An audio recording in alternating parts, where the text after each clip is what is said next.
Welcome everyone, and we have another live, and I'm a bit late, slightly late.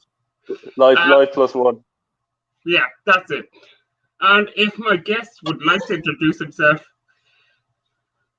I'm Alan, aka Irish craft beer guy from Dublin. Hello all. Yeah. I was just saying to Thomas there, he was having some issues with his water pump. And I was just saying, had he gone off to buy a boat? I thought the place was flooded, but he's actually okay and he's here, so we're okay. We're good to go. Yeah. So Alan, I know from especially Simon's comments, and he's a mod there from Scott Monda's World. So he's been around, and I haven't seen him on a live. I don't watch Simon as much, so I didn't know had he been there, but asked him, like other people, to come on, have an interview, answer a few questions. So I think your page on Instagram started about a year ago, was it? That's what I have. I started it. I think it was last March.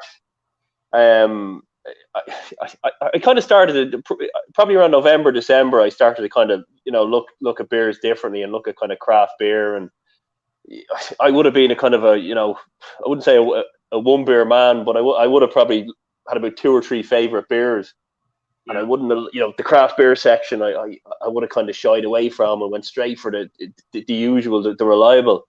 And just one of the guys I know said to me, he said, "Look, this is gorgeous. Try this." I think it wasn't even a craft. It was Franziskaner. And he said to me, "Try this away from your." I think I was Paulaner or Erding or that type of thing. And I tried the Franziskaner, and he said, "There's so much more out there." He said, "What about there's Irish breweries? There's this, there's that." And I was, wow. So when I actually went into the off license, I started to actually look around rather than just go, straight for the fridge. And yeah, when you actually look up and look around, there's so much out there. So I kind of started ordering or buying like one of each rather than going in and buying 5 of the same beer. I bought maybe 5 or 6 different beers, and just to test them out, like IPAs, red ales, things like that. And I said, I'll take one of each and try them. So yeah, it just kind of went from there. And then around kind of February or so, I was thinking, I wouldn't mind. I'm drinking a beer, so I wouldn't mind kind of putting something up and showing people or letting people know, these are good beers, and why not? So yeah, kind of in March it kind of kicked off, and I think I started off with a Left Hand Brewing peanut butter stout, which is one I'd been looking for a long time, and I got my hands on that. I think that was the first post, and yourself, when you start off, your pictures are. They're not great. You kind of think, oh, this is brilliant, but then you as you go on, you're looking at other people's pictures, and you're kind of. I look back now at the first few pictures I've done, and I was like, Jesus, they weren't great. They were crooked. They were this. They were that. And you can be quite critical of yourself. But yeah, that's kind of how it started. I just thought, why not? I'm drinking a beer, so why not kind of put pictures up and get into it, and again, just try and promote, the whole support local and support. Irish breweries, and there's so many of them now. Obviously over the last few years, it's exploded with kind of craft beer onto the market. So, I suppose if every one of us kind of pushes and gives them support and helps them out, even if it's a post on a page and a thumbs up to the beer, it's all good. Yeah. So that's kind of how it started, and still going. I haven't done any lives yet, though. Yeah, because I was actually surprised. I was looking at your channel more for this, and it's a year, and is it 4,000? I can't remember the number. 3. I think I'm coming up to 3,500. And I was surprised, that is amazing for craft beer. I think that's amazing, especially in Ireland. I don't know. I think that's pretty cool. I think the key is to be. I think be on it as much as you can to obviously link in with other people, like other people's posts, follow other people. I think there's a lot of people out there, or there's a lot of people with channels that I find, people follow them, but they don't follow people back. Yeah. And what can happen then is they tend to lose followers because people drop away. I'm kind of the opinion, if someone is following you, follow them back. I know my followers aren't, 3,500, 3,500. There are kind of people out there that I haven't followed. Obviously, not for any reason. Probably at the time, I was busy or I didn't get to it. But I'm of the opinion now, if someone follows me now, I'll follow them back. I think everyone deserves. I found that Instagram. I kind of fell out of love with it a while back. When I started, I was into it. That I was following people, and it could be 3-4 days before it would pop up, and I might have forgotten to check them, and they have a load of cool stuff. It's terrible for notifications. That can happen, yeah. And I suppose the other thing as well that I'd like, if I had a choice on Instagram, I'd like to be able to look at exactly if someone's unfollowed you, because I know there's a lot of people that if they request and they follow you, and then you follow them back, but then like a couple of days later they unfollow you just to try and kind of make their page look bigger. But I think that's the wrong approach. I think it's if you've got equal followers and you follow the same amount, why not? It's not a game. It's not a competition. No, it's just about it's a network. It's a community. So the more people that are involved, and like everyone, everyone, we're with Simon, with Scott and Wanda, Paul's beer reviews. It's all the more you get out there, John and Lord's Brewing, the more we get out there, and the more we kind of put ourselves out there and put brands out there. It pushes it, and it's good for everyone. It's a win. It's a win-win. I suppose. What's your favorite style? I suppose then, what would you go for? Are we talking beer now? Well, anyway. I'm only joking. I like a brown ale. I like a kind of a nut brown ale. Very nice. But if I was kind of to have my go-to, it would be a Weiss beer. It would be a Weiss. And again, that's probably not craft if you want to put it out there. Good beer is good beer, I suppose. Yeah, exactly. Yeah. IPA again. Now, at the moment, I'm drinking this. It's a brew IPA. So that's basically brew. They've released them, I think, last week. It's their standard core range, but they just brought it out in the new 330 can, which is great. So I'm kind of having a few of those. The next one I'm going to crack open is this. It's another new one from Porterhouse. I've seen that, yeah. It's for Easter, a chocolate truffle. I haven't tried it, so I'll be kind of try. You'll see my reaction when I pour it and kind of drink it. But I'm kind of looking forward to that one. Yeah. What's yours then? What would your kind of go-to style be? Stouts, mainly. Stouts. Yeah, I see. I read that on O'Hara's because the two stouts they're consistent. I like that. The O'Hara stout was quite nice. I think it was in there's an off license up the road, McHugh's, and I got a couple there, and I gave them a go. Guinness, I like Guinness. It's nice, but again, on draft, it's gorgeous. Have you tried the O'Hara's on the Nitro? With the what? Sorry. The Nitro. Oh yeah. That's the one. Yeah, I thought it was. I popped the review up on the page. I thought it was fantastic. I thought it was really nice, really smooth. I tend to like the nitros. Some people don't. Yeah. Some people kind of think nitro takes, it's taking the carbon dioxide out of a beer, and it kind of kills it. But I think that a nitro almost, if you take it out of the fridge at the right time and maybe leave it out of the fridge for about 10 minutes, and then have it, especially a stout, maybe 20 minutes, a nitro will bring out the flavors more. So you'll taste more of the flavor in it. Yeah. But yeah, really, really, really nice. I'm just looking at some of the comments here as well. Sorry. This is new. This is new to me while reading the comments. Well, I put like below. I probably won't read out most comments, but if anything pops here, like we'll read them out and go through it. Oh yeah. That's what I kind of way. I suppose getting on then. Favorite breweries, kind of. Is there any in Ireland? I suppose first. We we'll do a few Irish and then a few kind of the UK breweries as well. So in Ireland, I suppose the ones that'll be close to my heart would be Hope. And Hope Brewery are literally they're up the road. I think they're less than 2 or 3 miles away. And they're producing some great stuff. They've actually brought out a Bohemian Pilsner last week, which is really, really nice. I managed to get my hands on it yesterday from the local off license up here. Juice of Vine, brilliant, great selection, and I just seen it in there. I was like, I grabbed it. I said, I'll get that. Another great one is Brew, which is, as I said, what I'm drinking there. No product placement to that, which I'm drinking that at the moment. They're brilliant. They're producing some great stuff. Who else have we got? We've got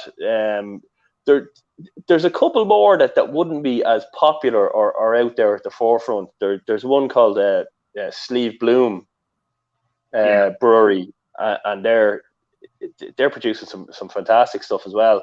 You wouldn't see it out there as much in the off license. I haven't got my hands on it. No, there's some nice stuff. They do a lovely blueberry kind of IPA. That's nice. Rye River are another one. They're kind of Rye River McGargles range. You'll probably see the McGargles range in the likes of Dunn's, or I think it's in Lidl as well. Again, some fantastic stuff. I think they recently brought back out their Miami J, like a tropical juicy IPA. Yeah, a new version of it. Yeah, I had that we did in the Midlands beer group page. They were on where Simon was on, and we had that as part of the beer box. To Beer Cloud, and that's a fantastic one. Yeah, I thought that was really, really nice, really easy drinking, really kind of juicy, and I do like that when you said my favorite beer types as well. When I said IPA, a tropical IPA, a real juicy kind of a mango, grapefruit, pineapple, a real kind of summery beer, you know. Yeah, that's why I've gone away from IPAs just because they all just started to taste the same. Yeah, I don't know what it is. I don't get them fresh. That's the problem, I think, because it's either Craft Central I order from. I can't get into Kilkenny at the moment, so into the wine centre, and it's just everything. Yeah. Hi, Scott and Wanda. Thanks for diving. Hi, Scott. How you, Wanda? How's things? Thanks for joining. Yeah. I was slagging Scott earlier on about the difference between Star Wars and Star Trek. I was like, are they not the same? He's going to kill me. That's what I thought. Yeah, I couldn't see any difference. We all know like Star Wars or Star Trek, isn't it? It's a big Star Trek. Star Trek is wait for all the abuse to come in now. But yeah, no, it's. I think you're right. A lot of the IPAs were becoming similar. It was just becoming, you're going on the same road. They're all tasting the same. But I like that twist that they put on it with the kind of the tropical IPA, with this, with that, throwing something else into the mix, like I was saying, Sleeve Bloom, throwing a bit of blueberry in, just to kind of change it up. Look, you could probably go to town on Irish breweries now, as I was saying. The fact it's blown up, over the last few years. You could name them all. You could, there's Kinnegar, Donegal, they're producing some amazing stuff. They have a lovely, I think Scraggy Bay. I think Scraggy Bay. It's an IPA as well. That's fantastic. You've got, who else have you got? You've got Lochgill. Lochgill have just, I'd say, in the last 6 months or so, the stuff they're coming out with is unbelievable. They're making these amazing stouts. There's one stout I didn't get my hand on. It was a Lucky Charms stout. It was like a white can with a pink logo on it. Didn't get that. Couldn't get my hands on that at all. That looks fantastic. They've done, Lochgill have done a lot of collaborations with Wicklow Wolf. Yeah. Again, just I wouldn't say up the road here, but probably the next county. Yeah. Who are great at making stouts. So when the two of those got together, I think it was an Oreo stout they made, an Oreo chocolate stout. Yeah, I've seen that. That was unreal. That was 10% alcohol, and I'll be honest, you couldn't get a hint of alcohol off it. dangerously, you're sipping away, kind of thinking this is lovely, this is sweet. I want a second. Very little alcohol off it, real kind of luscious, and you could get the Oreo, you could get the chocolate. I really enjoyed that. So yeah, and again, Porterhouse, as I said, the one I have here, I'm gonna crack that open now in a few minutes. Looking forward to that. They're making some great stuff as well. But you could talk all day, kind of about the Irish breweries and the up and coming breweries, and be interested to see now. Ballykilcavan would kind of Joe taking over as the head. Yes, I've seen that. Yeah. Have you ever been down to the Hop Picks? I've been down to two of them. I haven't been, but I actually seen something online there the other day that they're doing a virtual tour of the brewery, which I think is fantastic. Yeah. So you can get yourself and a group of mates together, and they'll walk you through the brewery and walk you around it, which is great. And obviously, if you've a few Ballykilcavan beers as well while you're doing it adds to the experience. So that looks great. Yeah, I think Joe took over there about 2 or 3 weeks ago, didn't he? As head brewer. Yeah. Me and Brendan last week had Brendan on from Views and Brews, and he was kind of saying, well, could we get a group together to do like a camp there or do a brewery tour and have a few beers and camp and all this? Oh yeah, that's what we were kind of trying to. So hopefully I can get. I'd love that. Yeah. Maybe I could get Joe on and Kate. I love Kate's page. Kate's page is brilliant. Yeah. Kate O'Driscoll, brilliant page. Some super food, super beers, everything. Yeah, you're kind of eating food and you see what she's eating, and you're kind of going. Yeah, what? I'm like, what am I doing wrong? But it's some fantastic stuff. Yeah, unbelievable. Yeah, if you check her page, yeah, it's Kate O'Driscoll. I think it's Kate O'Driscoll Food, is it? Kate O'Driscoll Foods, but it's her page. Yeah, well, I'll post it. Give me a few minutes. Yeah, it's up on Instagram. Anyway, it's brilliant. Go on, sorry. Who do you follow on Instagram then? Who not influence you, but who do you look at Instagram other than Kate, obviously? Jesus, there's a lot of people. Well, I suppose on Instagram first. There's a guy Trav in Australia.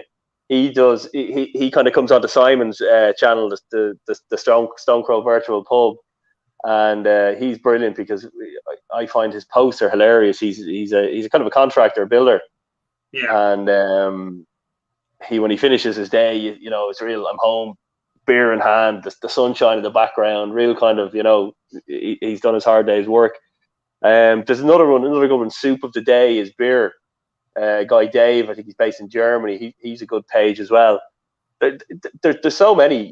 You could name them off all day long. On YouTube, I suppose when we jump back to what got me into starting the channel as well, it was finding the love of craft beer, but it was the likes of say Simon's channel and Scott and Wanda's channel, and I was looking at those and saying, geez, that's great. And I was looking at the reviews, and I used to love kind of Simon doing reviews, and Simon did the food reviews in the kitchen, and then you see Scott and Wanda in the shed in the garden doing the reviews, and Scott with the beer, and then Wanda guessing the IBUs, and I just thought it was brilliant. I thought it was great. I think that was a great Scott and Wanda. Even though he kind of was never going to drink it, but she had the love for Scott to sit there, have a go, and she was actually good. Like she could say, she actually drinks. If she drinks stouts now. Oh yeah, the kind of sweet chocolatey, vanilla stouts with the low alcohol. No, I thought that was brilliant, but it was the likes of that kind of said to me, there is a community here, there is, and that kind of got me interested in it. So yeah, I started a channel.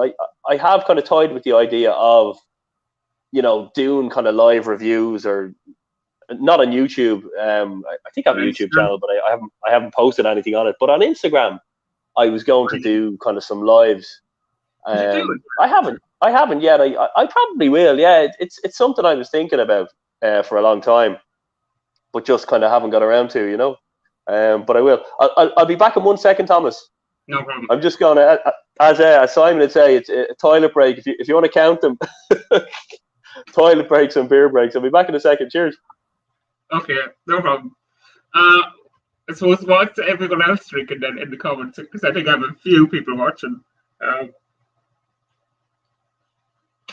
And has anyone any questions for Irish Craft Beer guy, Alan, aka Alan? Because I've tried to post Kate's Instagram page, but I can't. Have I posted Alan's page? I'm useless at this. Yeah. Why is no? So what's everyone drinking? How was everyone's week? This angle is terrible.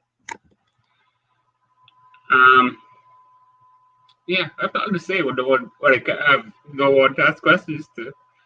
Let's read a few comments. Lovely interview. Yeah, thanks. Right, back there now. No problem. Can you see me okay? Yeah. Yeah, perfect. I suppose moving away from this. Let's go back to school, would you? What were you like in school? In school, I was very good. I was very particular about everything I'd done. I would have been this kind of nervous kid who didn't want to step out of line. Like I used to get worried if I missed something on my homework. I used to get worried, you know what I mean? I'd be like, oh, I didn't do this or I didn't do that.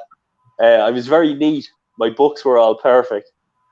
There were no kind of doggers or no graffiti on my books or anything like that, you know. I have to say, and a lot of people will probably go, what? But I actually enjoyed school. I enjoyed the time there. It was, you know, made some good friends. The best time for me was probably transition year, because kind of study went out the window, and I think we got to play football for probably about 5 hours a day, which was great. You'd go into German class, and the teacher would teach for about 10 minutes, and then she said, "Geez, it's a beautiful day outside. Can we go outside with a football, miss?" "Yeah, here you go." And she literally probably sit there, you know, reading a book while we were kicking a ball around. I'm guessing you went to an all-boys school, am I? You what? Sorry? All-boys school? It was, yeah. It was a Amaris Father's all-boys school, yeah. So it was literally just football. I know there was a girls' school across the road, directly across, and I think at lunchtime everyone just came out from each side. It was like I don't know. Did you ever see the movie The Warriors, where they all everyone just comes out and, you know, on top of each other? It was like the boys are coming out one way and the girls are coming out the other, and they're looking at each other going, oh, look, you know. It was different, but it was fun. And in the village we had like a takeaway, and everyone would come down and get kind of their chips for lunch and mingle and chat, and, you know, if it was sunny, you'd sit on the grass. But yeah, I've only got good memories of school, you know. No bad memories. Everything was good. I remember, I think back in the junior cert and the leaving cert, which is, I'm not sure in the UK what the equivalent is GCSEs or A levels or yeah. But I remember my mates would be knocking on the door. You know, do you want to come out? Come on, let's go and play football. Let's, you know, and this and that. And they'd have the local hall booked for a 5-a-side football match, and I couldn't. I said, lads, sorry, I have to study. But look, I look back at it now, it was worth it. You know, but I remember going back up to the room and looking out the window at them walking across the green with the ball in their hand, kind of going, oh, you know, like I don't know if you ever seen The Simpsons, but Bart Simpson, when he broke his leg and all the other kids were playing in the swimming pool. It was a bit like that. Yeah, look, it was worth it, and it was they're good days. I don't think people cherish it enough when they're in school. I think when you're there, you're wishing you want out of it, and I think then when you go on further in life, you're kind of. Are you looking back at kind of rose tinted? Because I can tell you, I would not want to be back at school. Yeah, and that's what I mean. Yeah, like, and there's different experiences, and some people will say no, school, not a chance. I was delighted to leave. When I walked away, it was the happiest time of my life. No, I had good times. You know, good times. Can't complain. Kind of got the head down, got a good leaving cert, and then, you know, You said you got a good leaving cert now. How many points did you get? I think it was true. Well, what was it? I think it was 375.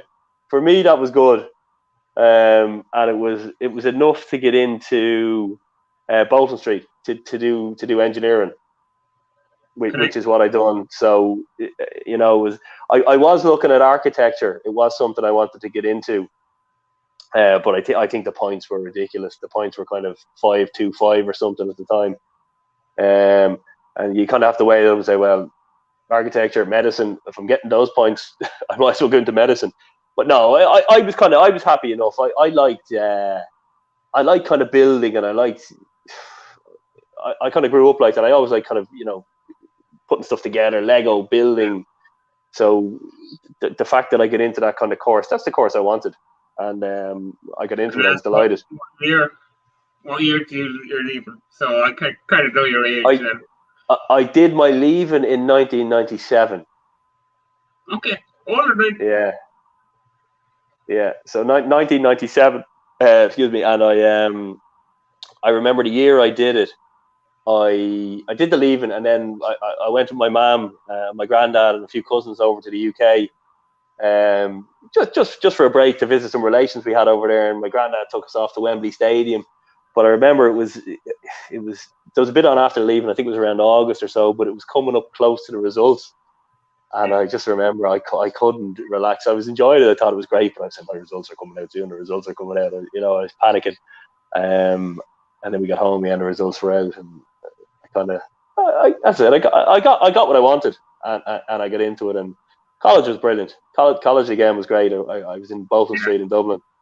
Again, made a lot of friends there, friends that I'm kind of still talking to today, kind of 20 years on. We'd still be close. Actually, one of my best mates I met in Bolton Street now, even that I'd be very close with. And two of my other best mates that I met in school that I'm close with. So my three best mates are basically guys I met, either one in college and two back when we were kind of 12, 13. Yeah. In school. So yeah, it's all good. I like college, and the funny thing about it is, and Irish craft beer guy and the whole page and Instagram and the love of beer. I didn't start drinking until I was about 23. And that's a strange one. If you were to say, what's a strange one about kind of growing up? Especially that time. How was college then? If you weren't drinking that time? Brilliant. To me, it was brilliant, and you know why? Because I didn't know any different. To me, I didn't. You did have groups of guys going out, getting drunk, Dutch courage, this and that. To me, I knew no different. So I whether I was out, whether I was talking to a group of girls or dancing or having a crack, I didn't drink before. So for me, it was just normal. I was an outgoing sort of guy anyway.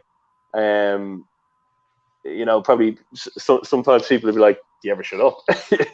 if I'm drunk, if I'm sober, I'm probably the same.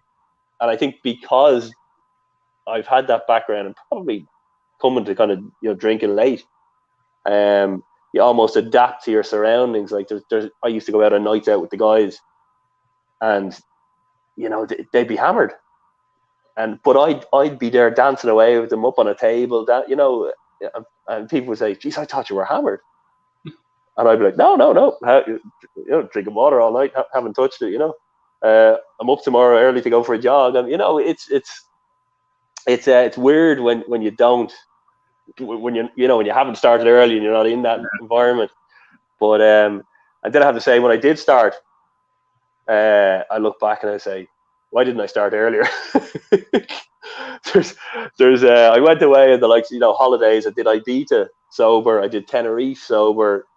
2 weeks again, kind of the lads going mad and nightclubs and this and that.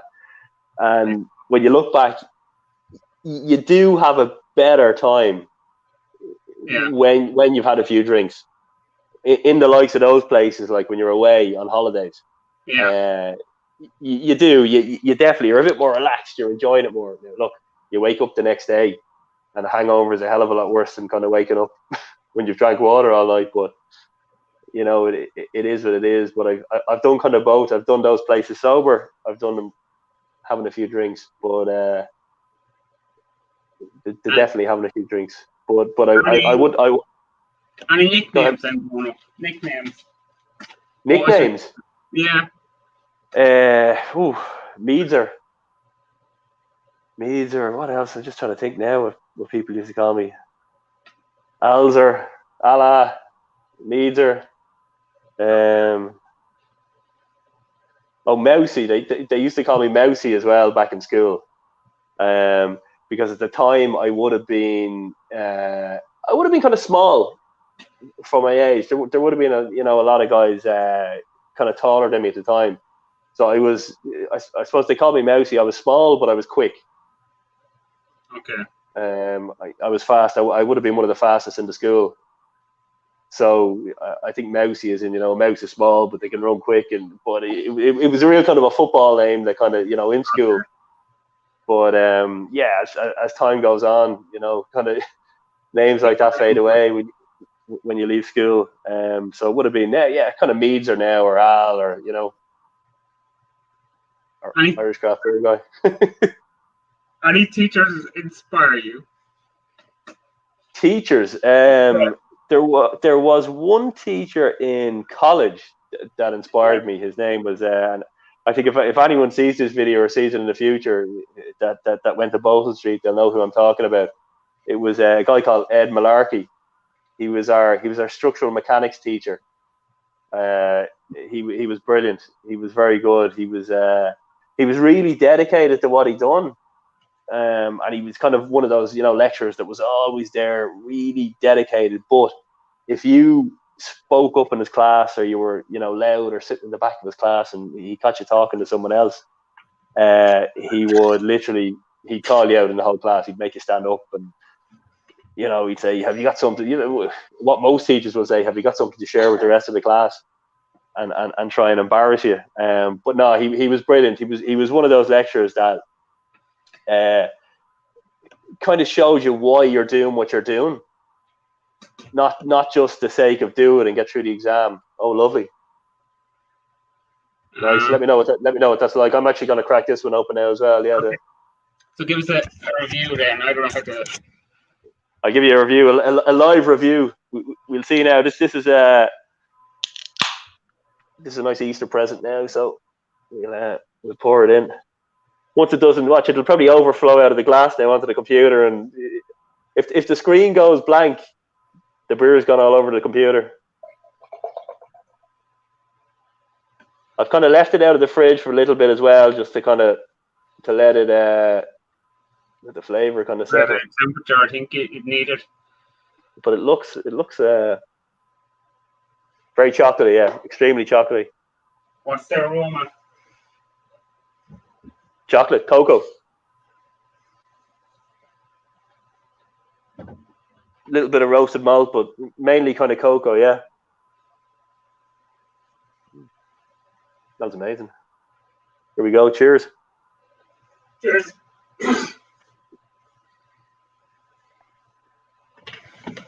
Oh yeah, very, very, very, very kind of cocoa-y.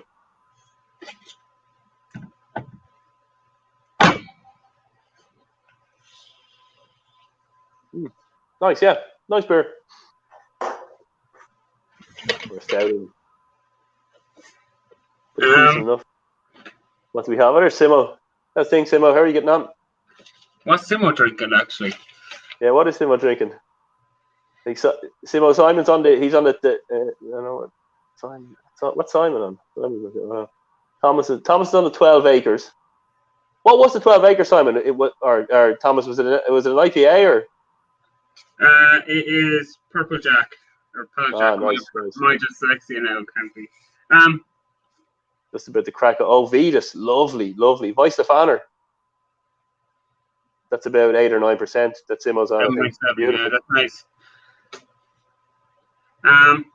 Yeah, 7.7, lovely. I think I actually had that last year. I went and I picked up. I kind of went in a bit of a Vice Stefaner shop till you drop, and I think I took one of every one that was on the shelf off. They had there was the Dunkel Dunkelweiss, the Weiss, I think there was a Crystal, the Venus. There was a couple of others. I think there was a glass involved as well. There, I got a free glass. But yeah, fantastic. Weissenfahner, fantastic. And I was actually, there was a place in town in Dublin City. Again, actually, the beer I'm drinking, Porterhouse, the Porterhouse bars in Dublin. I was out with one of the lads one night, and we were in the bar, and I seen they had two Weissenfahner taps. I was absolutely delighted. So I think it was the Weissenfahner, just the Weiss, the standard Weiss I had, but it was fantastic to actually taste it. You know, out of the keg, absolutely beautiful. Huge, big, lovely Weiss beer glass. I felt like I was kind of at a German beer festival or something. But it was great to see those beers available on tap, you know, as well. But yeah, no, this is actually lovely. I have to say, this is very nice. Very, very kind of cocoa at the forefront of everything. The aroma, the taste.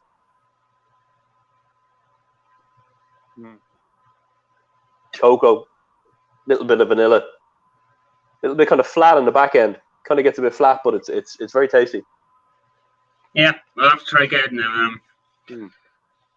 A nitro version of this would be quite good. Porterhouse, if you're watching. But I think, like Brendan was saying, because nitro is hard enough to. It's expensive for the cannon, I think. Yeah, with the nitrogen as well. Yeah. Yeah, just to get. If you, a friend, how would they describe you in 3 words? My friends, 3 words though. Crazy, outgoing, and reliable. Okay. What about yourself? No. The last time you cried. The last time I cried, as in to cry because you've laughed so much, you start to cry. The last time I cried was actually, I think it was last year when I watched that movie, the Eurovision movie with Will Ferrell, Eurovision Fire Saga. I don't know if you've seen it. I don't know how many people have seen it, but I think Will Ferrell is brilliant. And yeah, watching the movie, and it's great. I think it's Will Ferrell and I can't remember the girl's name that's in it. But anyway, they're like a duo that come from Iceland to sing in the Eurovision, but they get in by default because I think everyone else is blown up on a boat or something. And they get in, but they've one song, but then they have another song. But anyway, I won't spoil it for anyone that hasn't seen it. But there's just one song they sing, which is amazing. And I kind of found myself sitting there going, yeah. And then you kind of feel yourself going, no, I'm not crying. And then you actually get it. The song is so emotional. And I think they prey on the whole lead up to the song in the movie. And it gets to you. And I asked a lot of people, you know, that I watched it, did you feel the same when you watched this? And a lot of people did. And I actually, just so I didn't feel kind of, you know, out there, I watched a lot of YouTube reaction videos on it as well. And everyone had the same reaction. They were in tears watching it. If you haven't seen it, just have a look at it yourself. Yeah, I'll try to have a look for it there. But it's a very funny film, but it does get you. You know, before that, the last time I cried, can't remember. I was doing quite well up until that film, but yeah, it was last year. Yeah, watching that movie, emotional. So you asked me the 3 words a friend would describe me as: introvert, loner, and crazy. But we won't get into them. Last time. I was going to say you can fix a water pump, which is amazing. That's more than I can do. Last time you were rejected, and you can take that question whatever way you want. Rejected? Wow. I have to think about that one. Hang on. Last time I was rejected. Hi, Shark. I think the last time I was rejected was, God, it would have been in work about geez, about 3 years ago at this stage. I went for a particular role that I really, really loved, and I thought I'd be great for this role, and I went for it. And I remember I was dying with the flu, and I still went in. I went in that morning, and I remember even on the way to the interview, my dad dropped me into town, and on the way to the interview, he brought me up to my grandmother, his mother's grave on the way.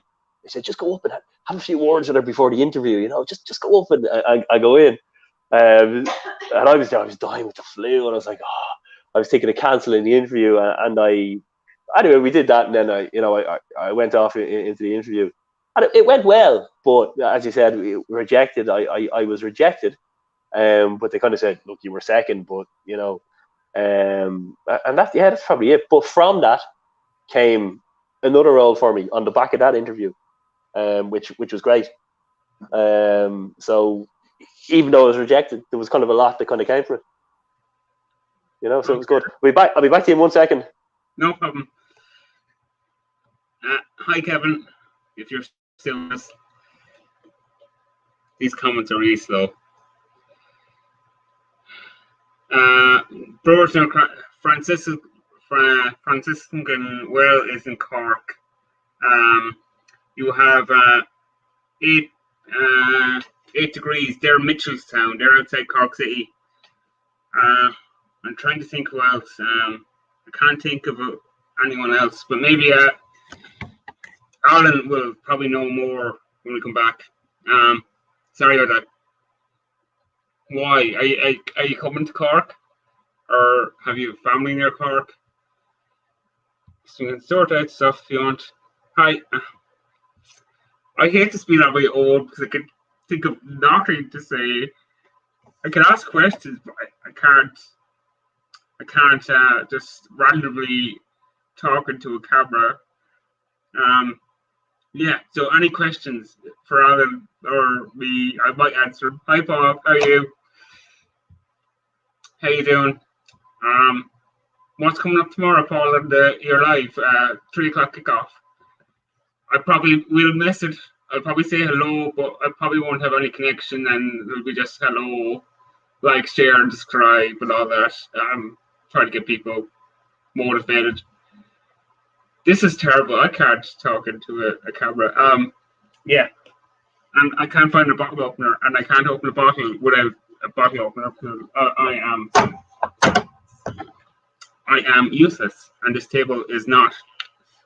No, that won't work. Let's get a can, maybe. Come on, ask questions, and have you any questions for Alan? Right, I'm back. Okay. I was just putting the cow out in the field there.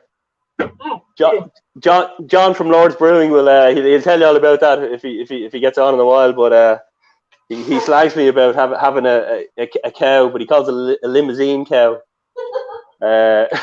which is priceless. I think it's a French limousine cow that only produces a certain type of milk. So the cow's out in the field now anyway, so it's fine. We'll milk it tomorrow. Cows don't produce milk for. Yeah, I won't get to it. Anyway, the wind up. Right, go on. What else have you got for me? Last thing you Googled. The last thing I Googled was. What the last thing I Googled? PlayStation. The PlayStation. Well, that's the last thing I Googled, but before that was the PlayStation 5. Was the last thing I Googled. I was Googling where could you find a PlayStation 5 in Ireland or the rest of the world. Okay. That was probably it, yeah. That was it, yeah. And I think I Googled StreamYard as well, and do I need a StreamYard app for the live show? That was something else, but no, it's actually very easy to use. Quite good. Yeah.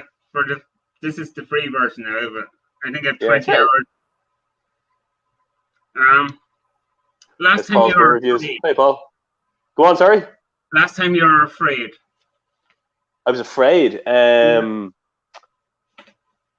time I was afraid. Let me see.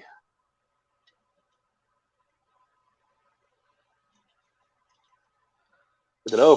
Probably watching Ireland during the Six Nations. Yeah. No, really, that the last time I was afraid.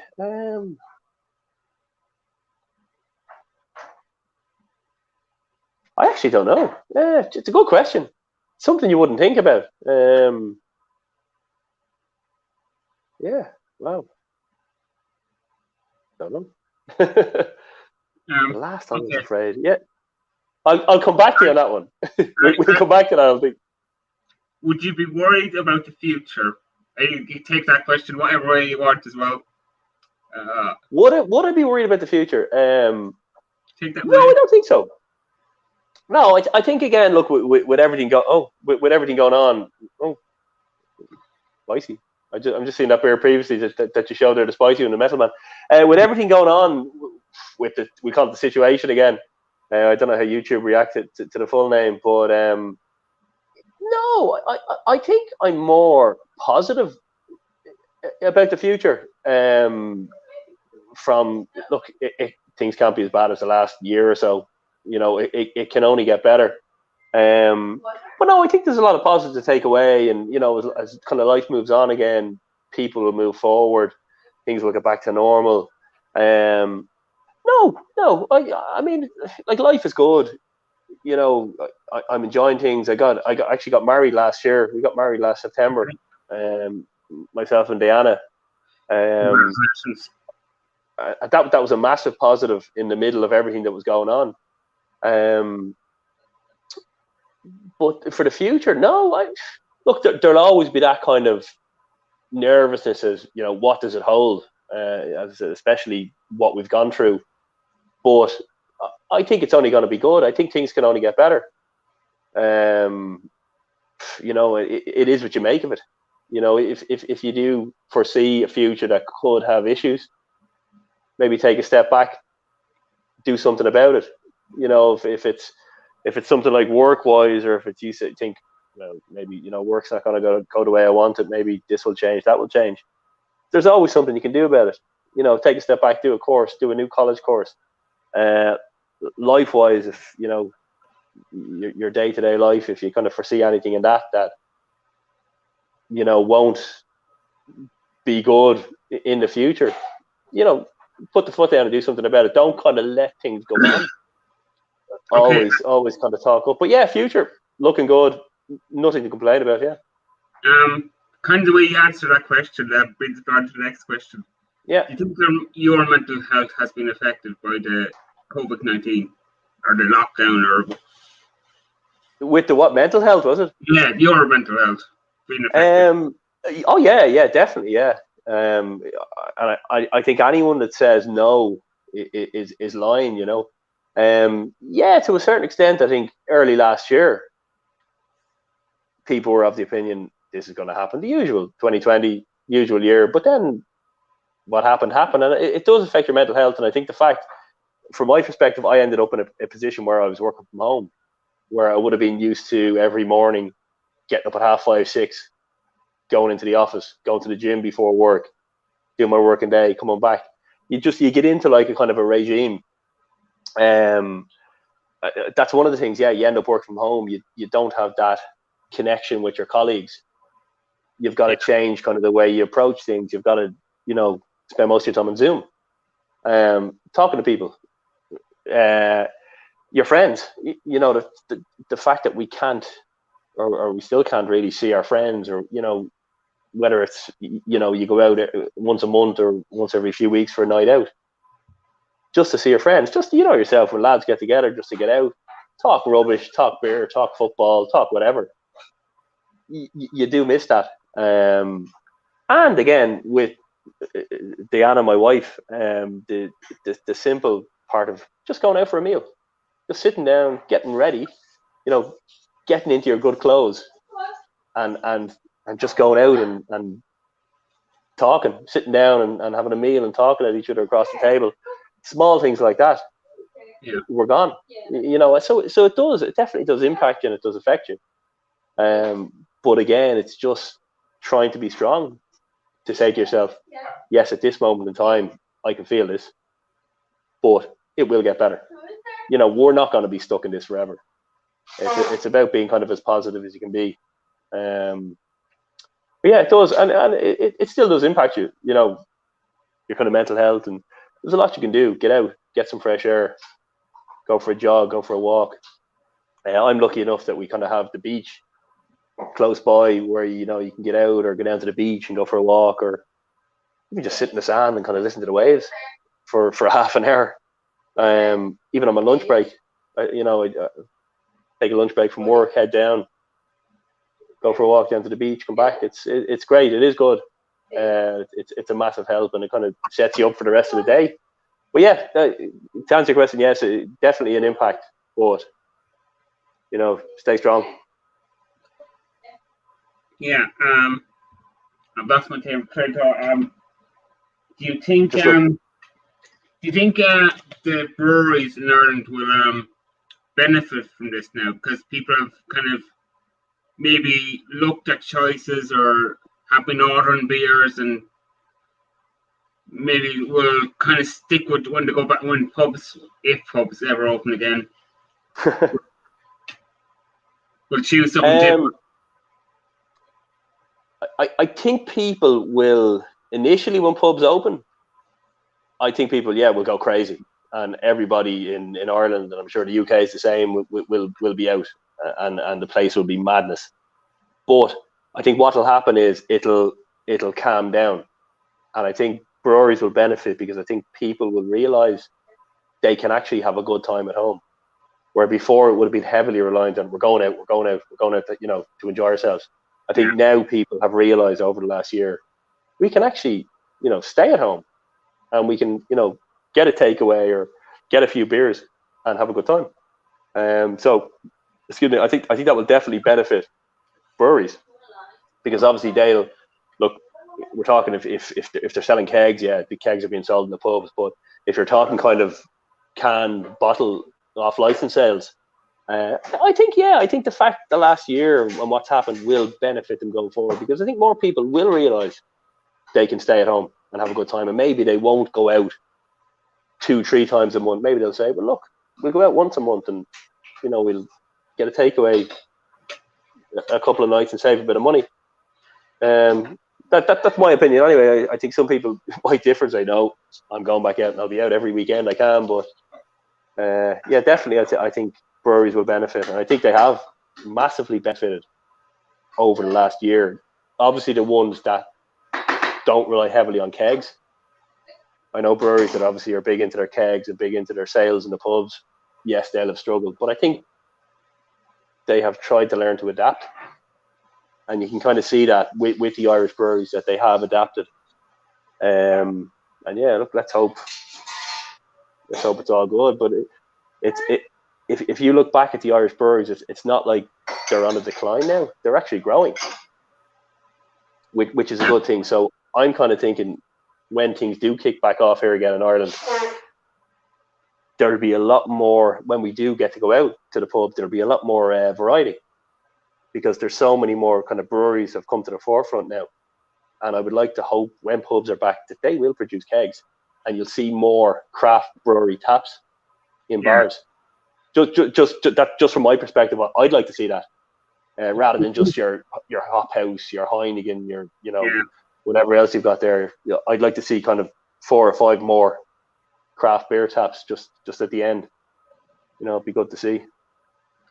Do you think that it will take, if people ask for it when they go back to the pubs? I was listening to Janice and Wayne, the Beer Snobs, the podcast that with the Real Deal brewery, and they were kind of saying, if people ask for it when they go back to it, because before it, lads in the brewery or in pubs weren't putting in taps.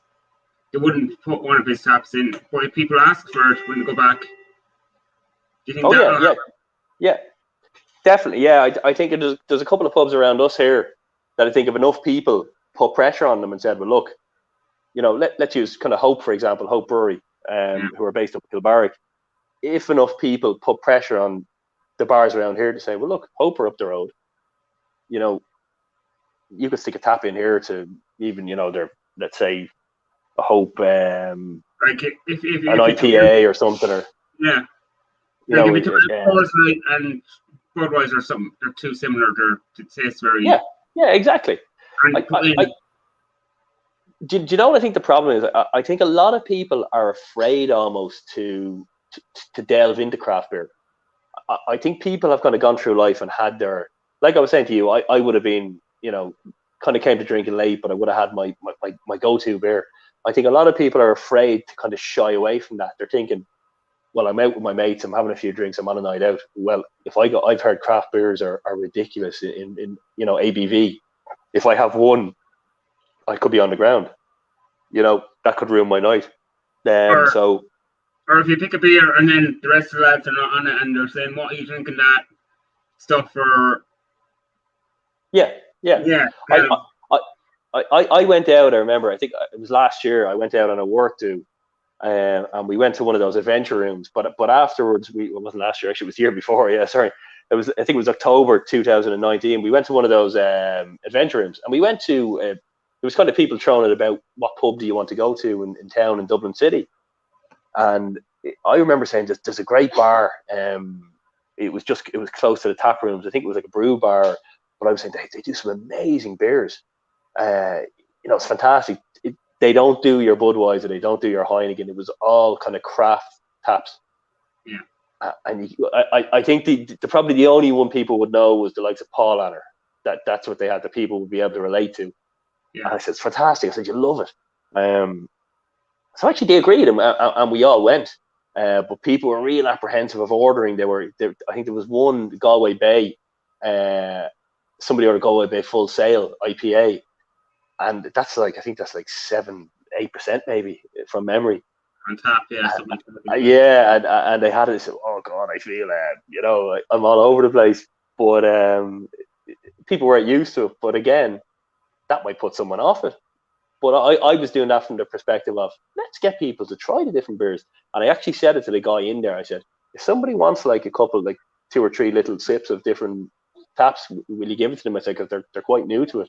And he was like, yeah, not a bother, yeah, which is good to see as well.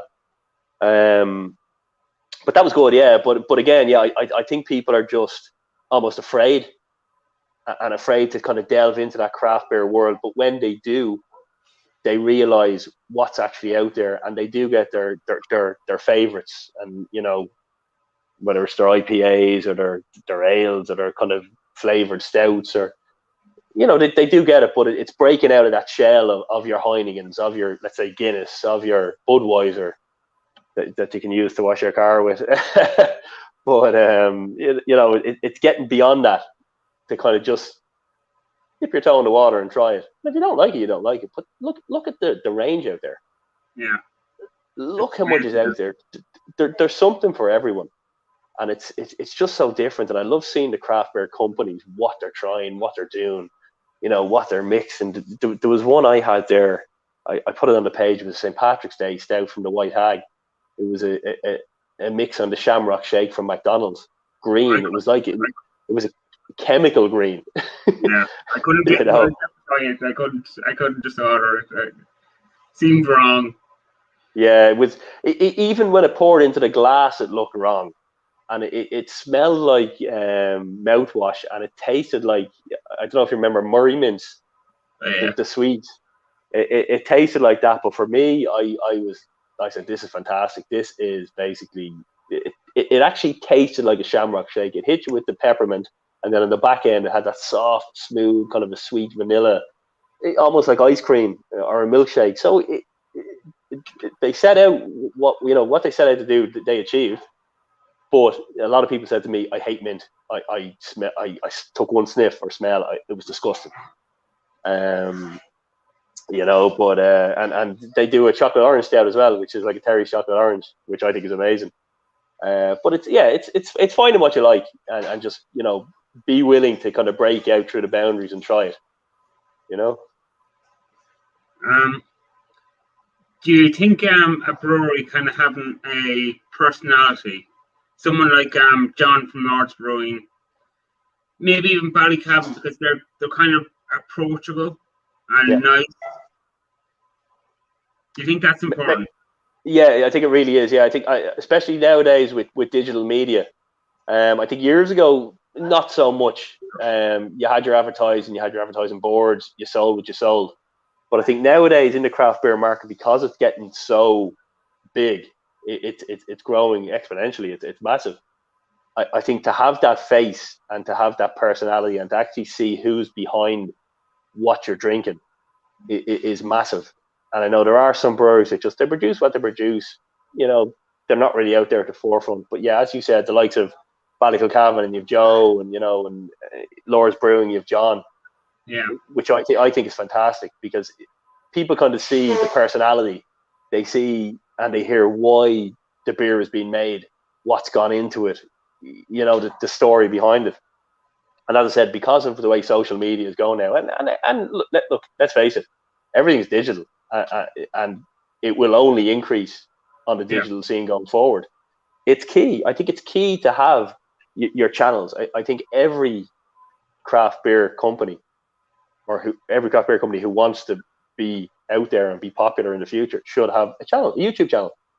They should get on it. They should do brewery tours on their YouTube channel. They should talk about their beers.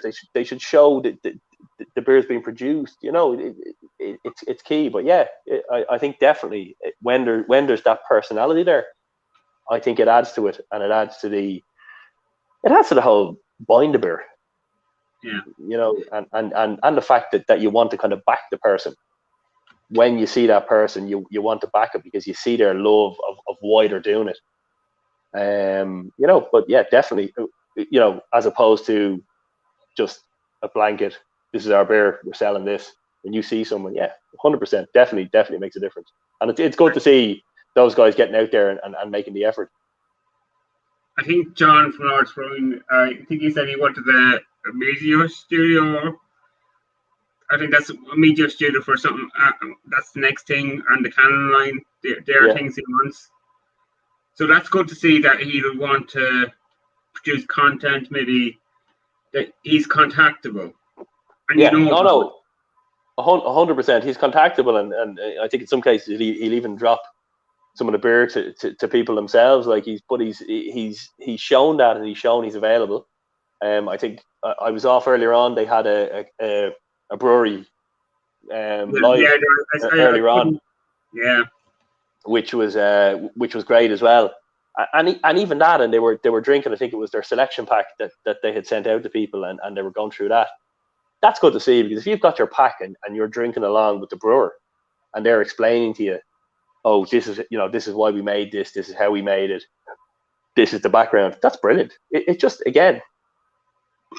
adds to the craft beer experience. Actually, while we're talking about that, I'm on something every once a month. It's Dublin City Brewing.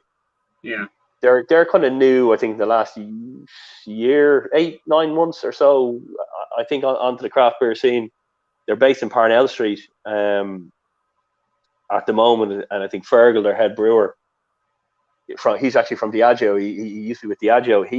They're making some amazing stuff. They've got a monthly like a tasting session, which is great. I think it's like 20 quid, and they send you out like 3 beers and a glass, and they also have like a foodie on as well, and the foodie of the month, they give you like, whether it could be a barbecue rub or a sauce or Mexican fajitas, but they spend about an hour, just over an hour, maybe 15 minutes going through it, and Fergal explains the beer. I think that's great, and I know they're kind of looking forward to the whole lockdown finishing, because they want to get their brewery properly up and running, so people can actually come in, experience it, have a bit of a tour, do a tasting session. So, as you said, it is great to see that, and it's great to see some people actually pushing it and doing it. It just adds to the experience. Do you think Wood Ireland, with the kind of the tap room legislation, that's holding back the breweries? Yeah, definitely. I think there's a lot more breweries would jump on it if they could.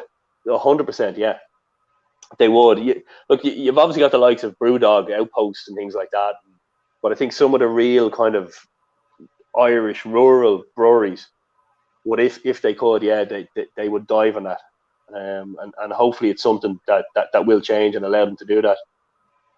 Yeah, I don't think the new legislation goes far enough. I last time I was up at Ballykilcabin, I think they were saying the licenses were like they were very expensive. Like so, Yeah, it's ridiculous. Yeah. That take out or sit down. I think the takeout one was about 10,000. Yeah. I think the sit down was or 15 or something like that. Like just something. No, it's ridiculous, and I think, if I'm honest, coming off the back of this lockdown, or whenever the lockdown finishes, I think the government need to kind of take a step back and look. I know they're talking about how to help pubs, how to push pubs again into the forefront when this all finishes. I think they need to look at the whole, how do we help these guys? How do they benefit? And as you're saying there, the cost of licenses. Cut the licenses back. It can only be good. It can only be good from the perspective of the likes of ourselves that will go. But again, tourism. If you look you're bringing people into the country and they're thinking, wow, this brewery, I've seen them online on YouTube. I want to go to their tap room. I want, and in turn, that sales will benefit the government. So I think that is something they definitely need to look at in a big way. And hopefully they will. I know they're talking about looking at the local pubs and stuff, but I definitely think they need to kind of look at the likes of breweries and tap rooms and the legislation around that and the costing. Yeah. And if they don't, maybe we can say something to them or write a letter. Yeah. Get a petition going, Yeah, I think it's strange. I think it's business hours. I think it's that's all they're to operate Monday to Friday. So that's, to me, it seems mad, but I don't know. I know a lot of places like O'Hara's is close to me now. It's in an industrial state. Do they really want to bring too many people to it? Like, not. Well, look, the other side, the other side of it is you kind of need to have the infrastructure to get there for a start, and you need to have the space, the park, and if you are this kind of brewery in a real rural, local place, and you're in an industrial estate where parking is limited, you might have 5 parking spaces per unit, and well, then obviously, you're not in a position to run something like that. But again, you can expand on that if you do want to push your brewery and try and expand. Look at different premises. I know everyone's not in that position to be able to do that. But look, there are cases where breweries just won't be able to. No, they can produce what they can produce. They're in their unit. They have their tanks. But in some cases that'll be it basically. But there are other places, that are in a good position and could benefit from it. Yeah. Just trying to look at some of the comments here. Yeah, breweries in Cork. I think Kevin asked it. Shark Brewing. I said Franciscan and 8 Degrees. Yeah. That was a while ago, but he could be gone by now. 8 Degrees. I know, maybe still here. Yeah, so it's really good breweries near Cork. You said 8 Degrees. And what's called it, Franciscan. Well, not good. I think he said any breweries. 8 Degrees have some nice stuff. I had something last year from 8 Degrees. I think it was their breakfast, Irish. It might have been their Irish breakfast. I thought it was really nice. I think it was a blue can. Yeah. It was really nice. And I think that they're sunburned. I think it might be an IPA or a session beer, excuse me, which is quite nice as well. They have some nice stuff. They changed their can, which I didn't like. Their can used to be kind of embossed and you could feel it, and they changed it to this kind of shiny. Well, the boss wanted cost. It was nice, but they changed it to a shiny can, and it felt cheap, and I didn't like it. The only thing with 8 Degrees, and I don't want to say anything bad, but since they're partially, their new partners and then their new brewery, quality I think has gone down, and they're releasing. They used to be 8 Degrees every so what. When I started drinking 8 Degrees, it would have something new, and I haven't seen anything new from them. They're big on social media, and they're just dead. I think. I'd agree. Yeah, I think I still see the same kind of I think it's 3 or 4 core beers in the off license. But yeah, where you see other breweries have jumped to the forefront and basically hit out with new stouts, new IPAs, new ales. Yeah, I unless I'm wrong, and yeah, I don't think I've seen anything new from them. Yeah, it seems to be just their core 4 that they kind of had last year. But yeah, I could be wrong. I'm gonna grab another beer and I'll be back in a sec. Okay. Let's see if I can read these comments. Grant, I'll be back in a sec. Cheers. That's how covered over Barnes work. Okay. Sorry.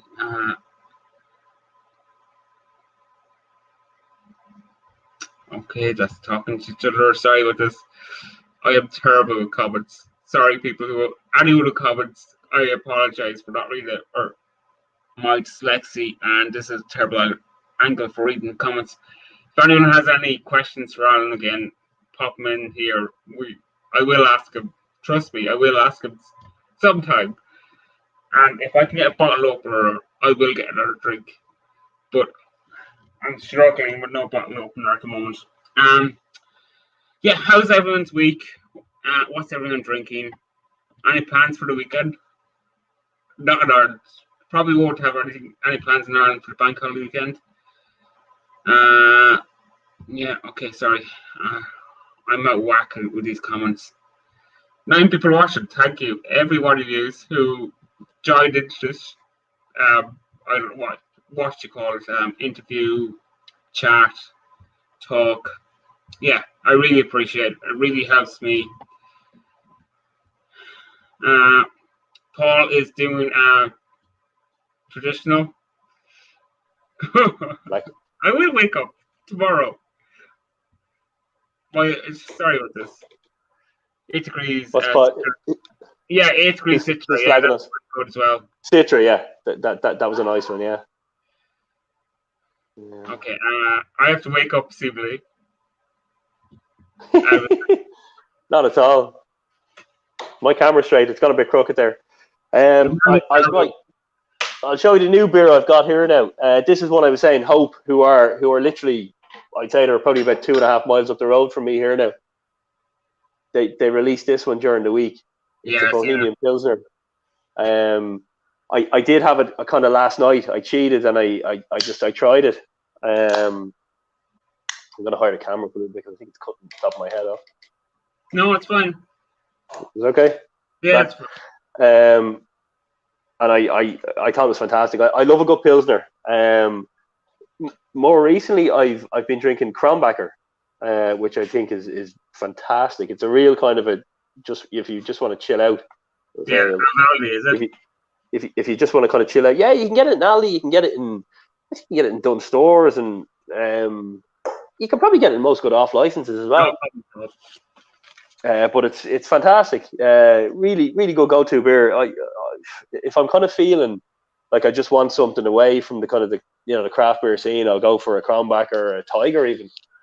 I remember years ago I thought I was brilliant when I was out on a night out drinking. The lads were drinking Heineken and Budweiser, and I'd turn around and say, I'll have a Tiger. I'm drafted. I thought I was a legend. I thought I was really pushing the boundaries. Go, Tiger, Jesus, lad, this is. Not many people are drinking this, but then you'd wake up the next day and it would feel like someone hammered about 12 nails into your head. I don't know what it was. Maybe it was just me and Tiger. But yeah, nowadays, kind of drinking the bottles of Tiger, I don't feel it. I don't know whether it was that particular bar or what it was, or the draft Tiger. But yeah, I thought it was a legend, but the next morning, it backfired. But yeah, this one. So this one is this is a lovely one. So cheers. You have to give her a proper review now.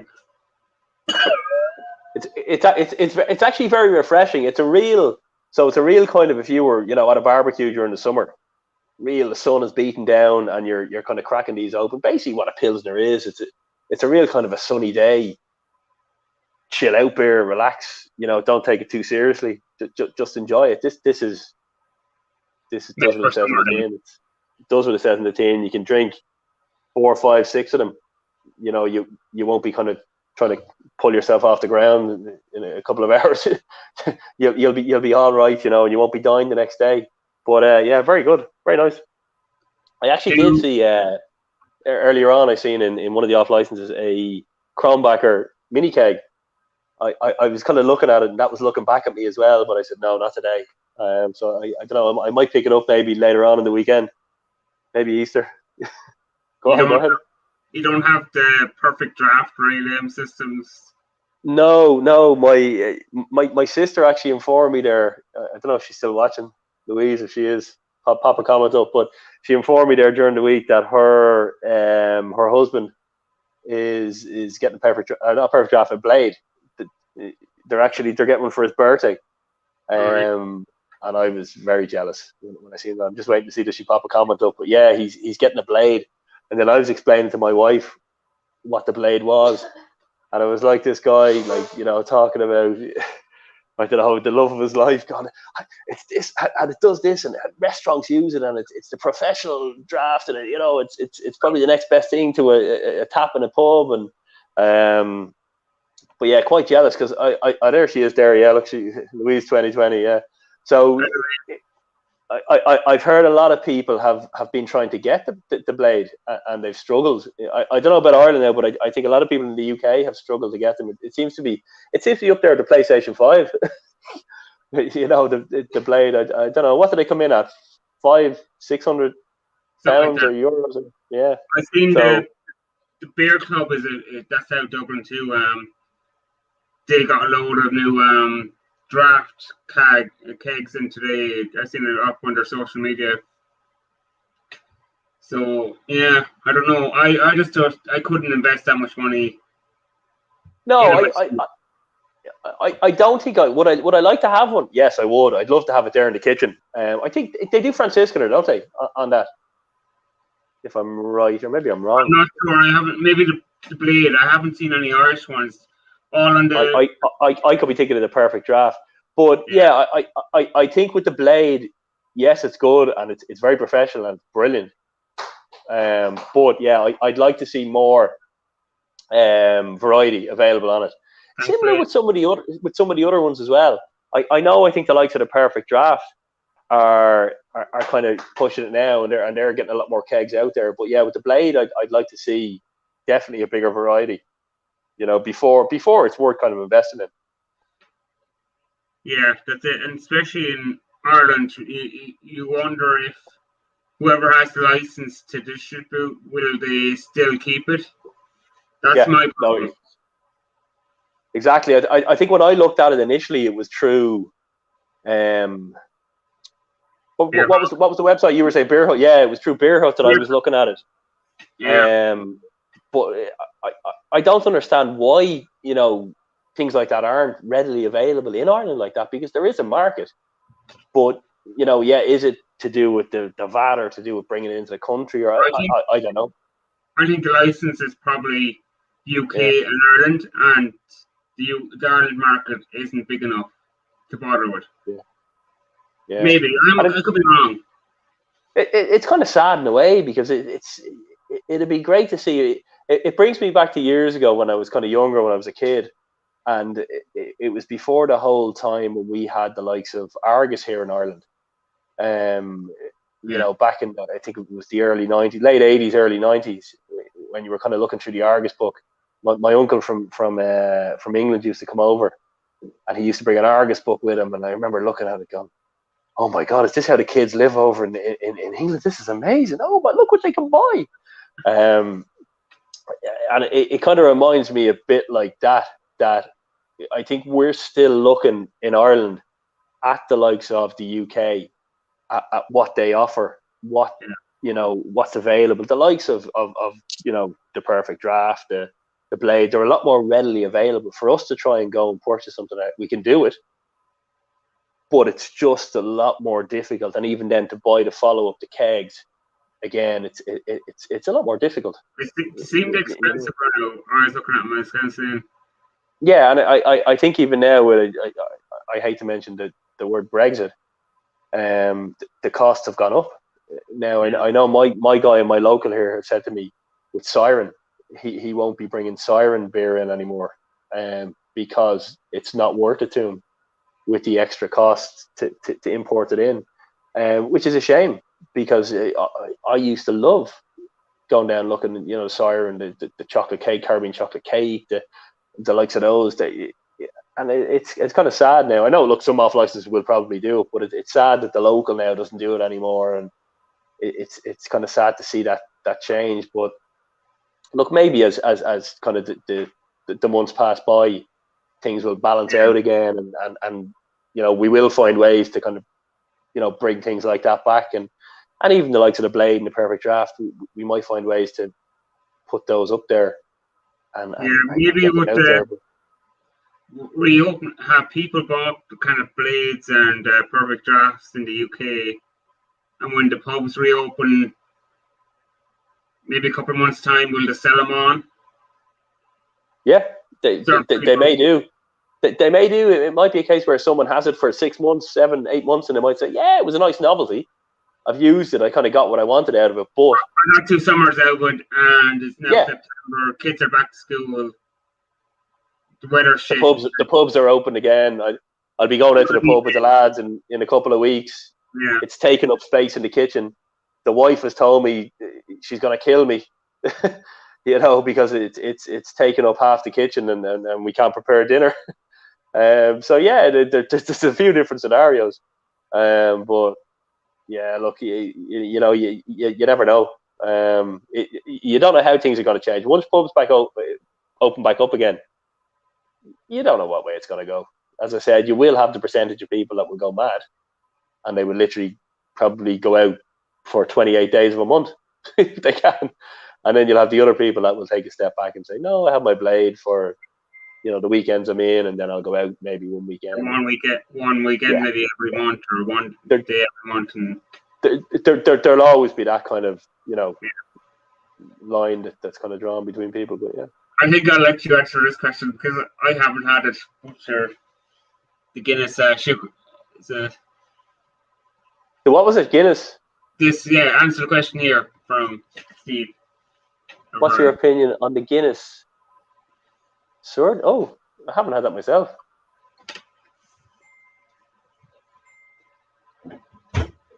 That's from Steve. What's your opinion on the Guinness Surger? I think I actually don't know. I've seen it online. It's this machine that makes your Guinness froth up like a nitro. I kind of felt bad there. I didn't know what that was. Is that similar to the physics machine? Yeah, something like that. Where it basically almost I was going to use a massive word there, but that I know I won't be able to pronounce. But it gives that like nitrous feeling to any drink that you put it in. No, I actually haven't seen that. I've also seen someone that he got one of the electric toothbrushes. He put the toothbrush in the Guinness.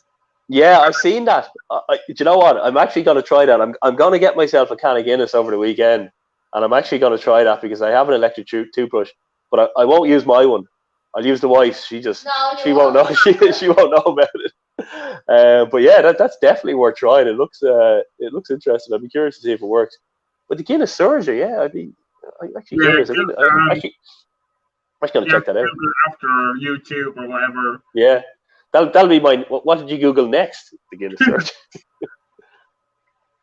What else have you got to hit me up with? I'm trying to think now because what are you drinking at the moment?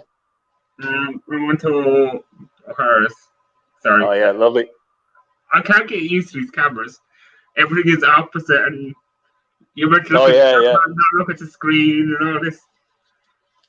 As I said, the only live experience I have on camera is my work Zoom calls. So this is a bit more fun. At least you can have a few drinks on this one. Well, I have had drinks on some of the work ones, but we won't bring that up. There was actually talk on a few of our ones on a Friday. People have said, "Okay, now we're having a Zoom call on a Friday evening. Get a glass of wine if you wanted." And people were kind of, "Should I? Is that okay?" But people are always worried, There's John. Hey, John, how's things? I was just saying, John, to Thomas that Fraser's grand. I had to kind of go away for a couple of minutes. I put Fraser outside, eating some grass, to be some good milk in a couple of days. But that's the limousine cow, Thomas, that myself and John were talking about. Only the best. Yeah, and I kind of tell you, yeah, so you would want to milk limousine cow. Probably wouldn't be alive.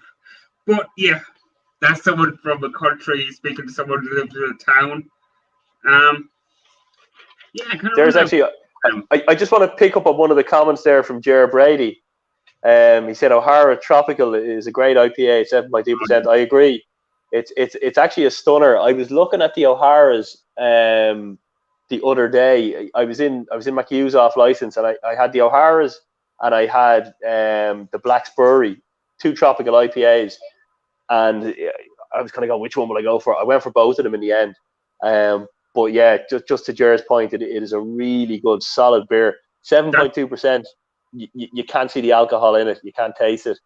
It's one of those that I call it a scary IPA, where you can session them, you don't taste the alcohol, and it's 7.2%, and you might have 2 or 3 of them, and then stand up to go to the toilet and fall over.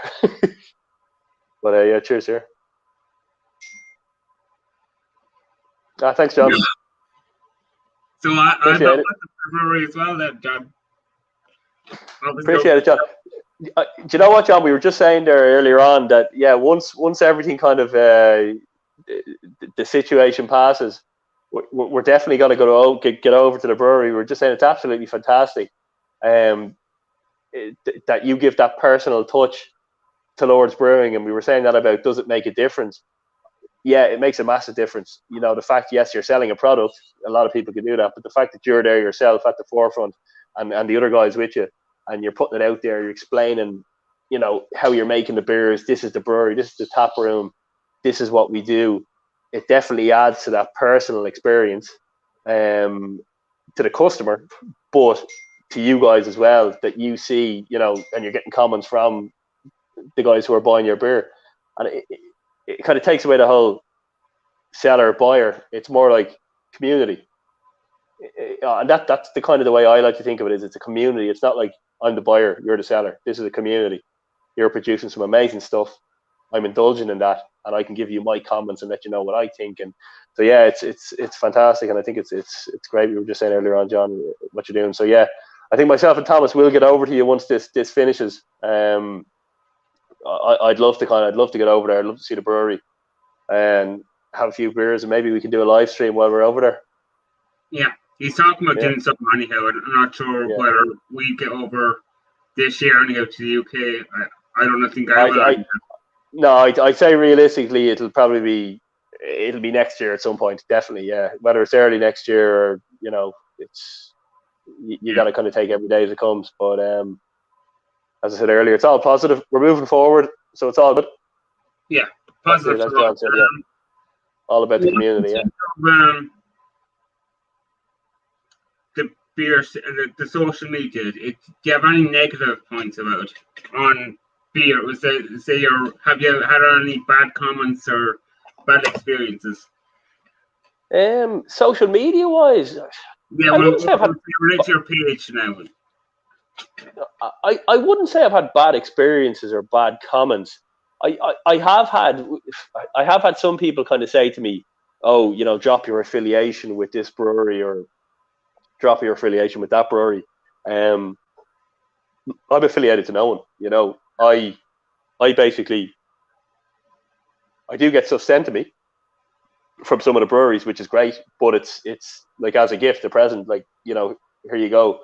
Thanks for kind of talking about us, or thanks for putting our next beer up on your website. But yeah, I do go out and I buy a lot myself as well.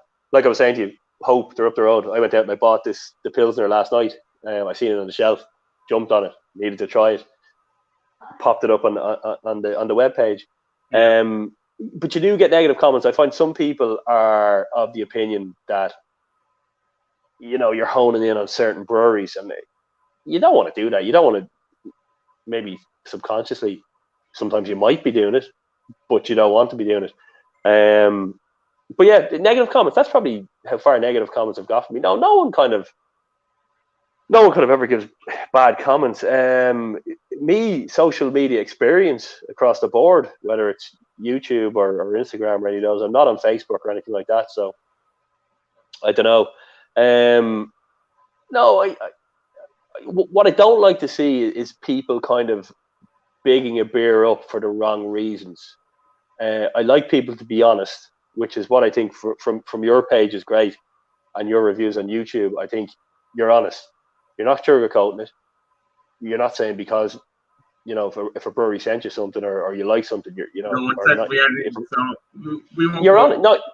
No, you're honest, and that's what people want. So if people are looking at your page, they're not looking for you to say, yeah, this is a 10 out of 10, buy it for the sake of because they sent it to me. You don't want that. If someone sent you something, I think don't be afraid to kind of give it a 5 out of 10 or a 6 out of 10. If anyone ever sends me anything, I will kind of say it. But I've always said if I drink O'Hara's that I have a soft spot for or Ballycabin. Them two words. I've always that little soft spot that I might let go. Certain things. No, you will. You won't get my bad comments said. I've had some awful ones.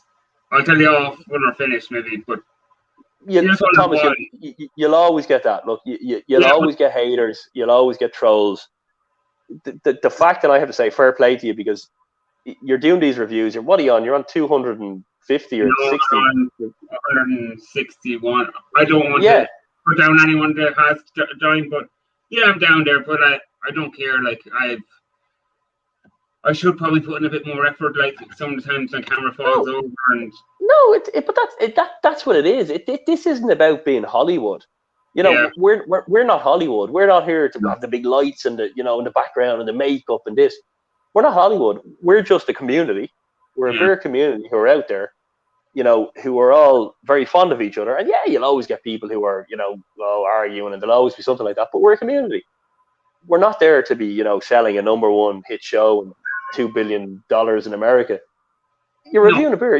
Your camera falls over. Who cares? You're reviewing a beer. You stand your camera back up, and you keep talking. We're not professionals at the end of the day.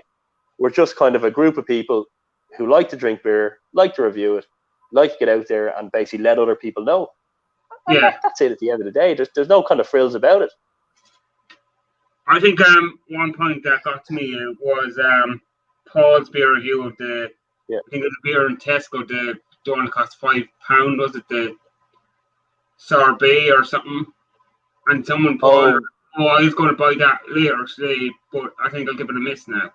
And that's that's like €5.50. So that's a decent beer, I think, for €5 you should be getting. Was that the Omnipolo one? Or I think it was. Was it Omnipolo? Yeah, I think it was a sorbet, and it didn't even say a beer on it. I think it was just a. Actually, while I'm going to grab my cat here and just show everyone the cat if I can. Hang on, it's gone away again. Did you have me smoothie there for a second? I'll just show you what. But the sorbet, and I think some breweries are going down that route where they take beer out of the equation, and it's just this is a sorbet. I think I've seen it somewhere else as well. A smoothie. It was a smoothie beer, but this is a beer, just a smoothie. Here we go. Sorry, if the cat attacks me here.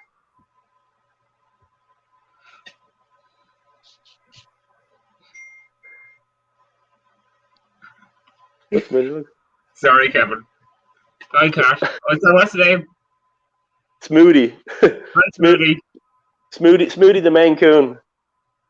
She was just walking by. I let her go again. She was just walking by. I thought I'd grab her, but she's absolutely massive. I think. Look, she takes up most of the screen. Anyway, I let her go. She gone. But and that can happen, and then people decide, okay, I'm not going to get that beer or try it. I think reviews are great, but again, different tastes. One person could love it. The next person could say, oh, that was horrible. I absolutely hated that. With sours, like I would have had the Metal Man sour there. Some people wouldn't even try sours, and I can have one sour a night, and that's kind of just Yeah. tastes enough for the palate, I think. Yeah, I agree with sours. I'd agree with you there. One or two, like the likes of a Berliner Weiss even. One or two, I couldn't sit drinking them for the evening. I think they're too much. But a nice, good sour to have. But that's about it. Yeah, the Omnipolo, and yeah, Paul is saying there. Yeah, I agree. Was that five, Paul? Was that £5.50 as well? No, Which is probably it's £5. I say it's €5.50 over here. You could buy probably about €6. Yeah. Which is madness, and you would expect a lot more from the likes of Omnipolo as well. Yeah. I know they're under pressure, probably supermarkets and all that. Yeah, there's a lot of that. I'll be back in a sec. I'll let you read out some of the comments, and I'll be back in a sec. Me reading out comments? Oh, this is going to go bad quick. I never fell over, but I fell asleep against a tree. A guitar. Well, I fell asleep in a Mario place. We all have. I'm used to these comments. Smoothie, okay. I have no reference. Put the ink up. Okay. Sorry, these comments. Yeah. Angle's terrible. Sorry. Professional to the end I am. Paul Revere's okay, that's talking to each other. Sorry, but this yeah, £5. Yeah, I was kind of saying Paul, I would count that it with the transfer rate, that's be about €5.50. I'd expect a good, like I'd expect something like Whiplash, a good IPA, nice stout maybe. Especially if you're going to a supermarket, you'd expect it to be pretty good. Like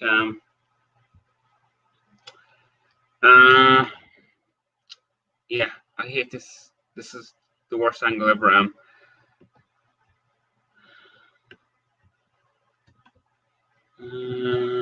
I'm terrible at these kind. Back again.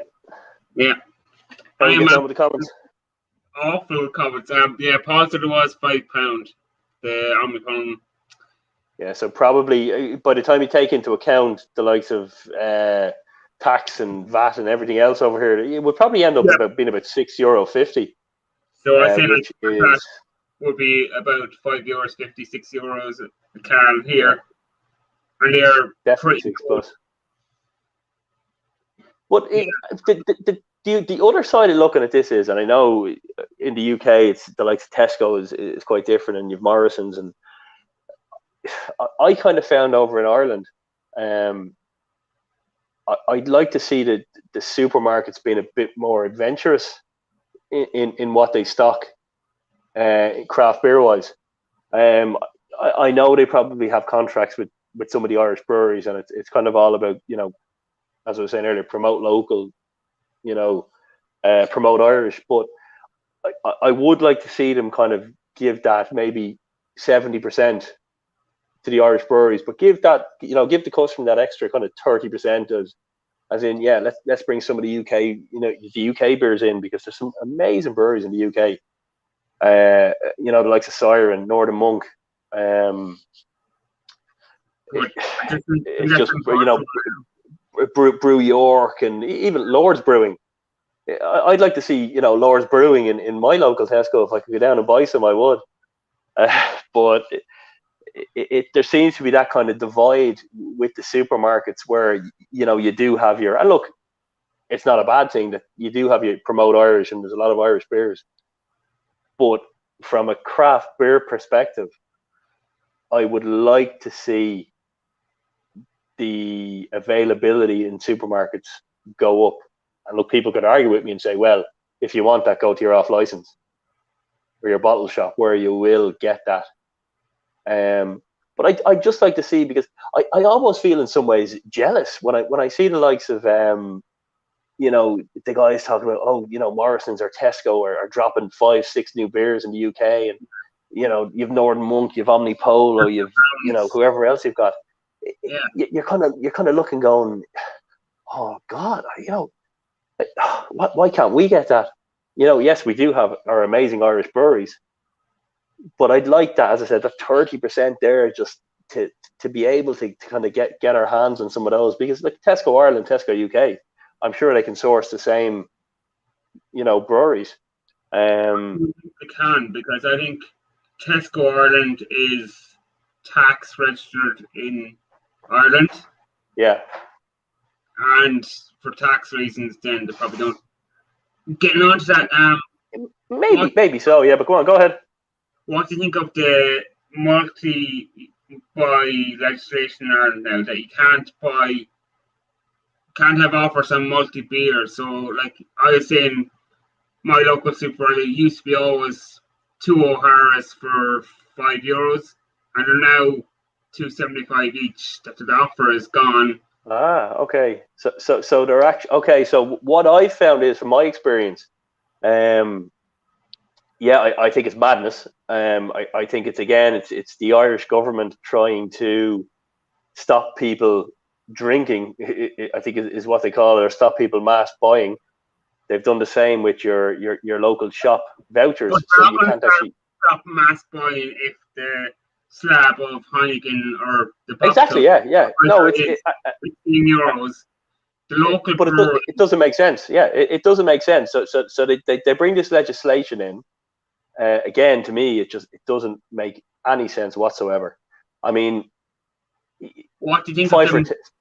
five for a tenner. I think Yeah, it's ridiculous. But I do think, if the off licenses or the supermarkets are trying to cash in on it, rather than, so I know a lot of places, and as I said, my local Juice Divine, what they've done is, so if it's, say, 4 for a tenner, they're basically selling them for €2.50 each, yeah, where they were probably €3 before. But yeah, to your point, that if they're kind of sticking an extra 25 or 30 cents onto each bottle, I don't agree with that. I think it's taking advantage of people. They were able to sell it like that before, and yeah, if other off licenses can do it and still offer that, we can't say it's 4 for a tenner, but it's one bottle is $2.50. yeah. I Why see why that can't they why can't they all do it? because I buy that off Craft Central, and I would fill my box with something like €2.50 or Yeah, 4 for 10, and now it's €2.50. yeah. That's I agree with that. I'd be a massive fan of Craft Central as well. They're kind of the first online kind of bottle shop, if you want to call it that I would have came across. I would have looked at Beers of Europe before that, trying to get like the likes of peanut butter stouts, and I was going, there was nothing like that in Ireland. I could never the craft the Beers of Europe. Never tried to get an order of them. It just seemed ridiculous. Maybe it was time with the transfer rate, the prices sometimes, or everything was out of Was that stock. Beers of Europe, was it? Yeah, everything was out of stock that I wanted. Or Yeah.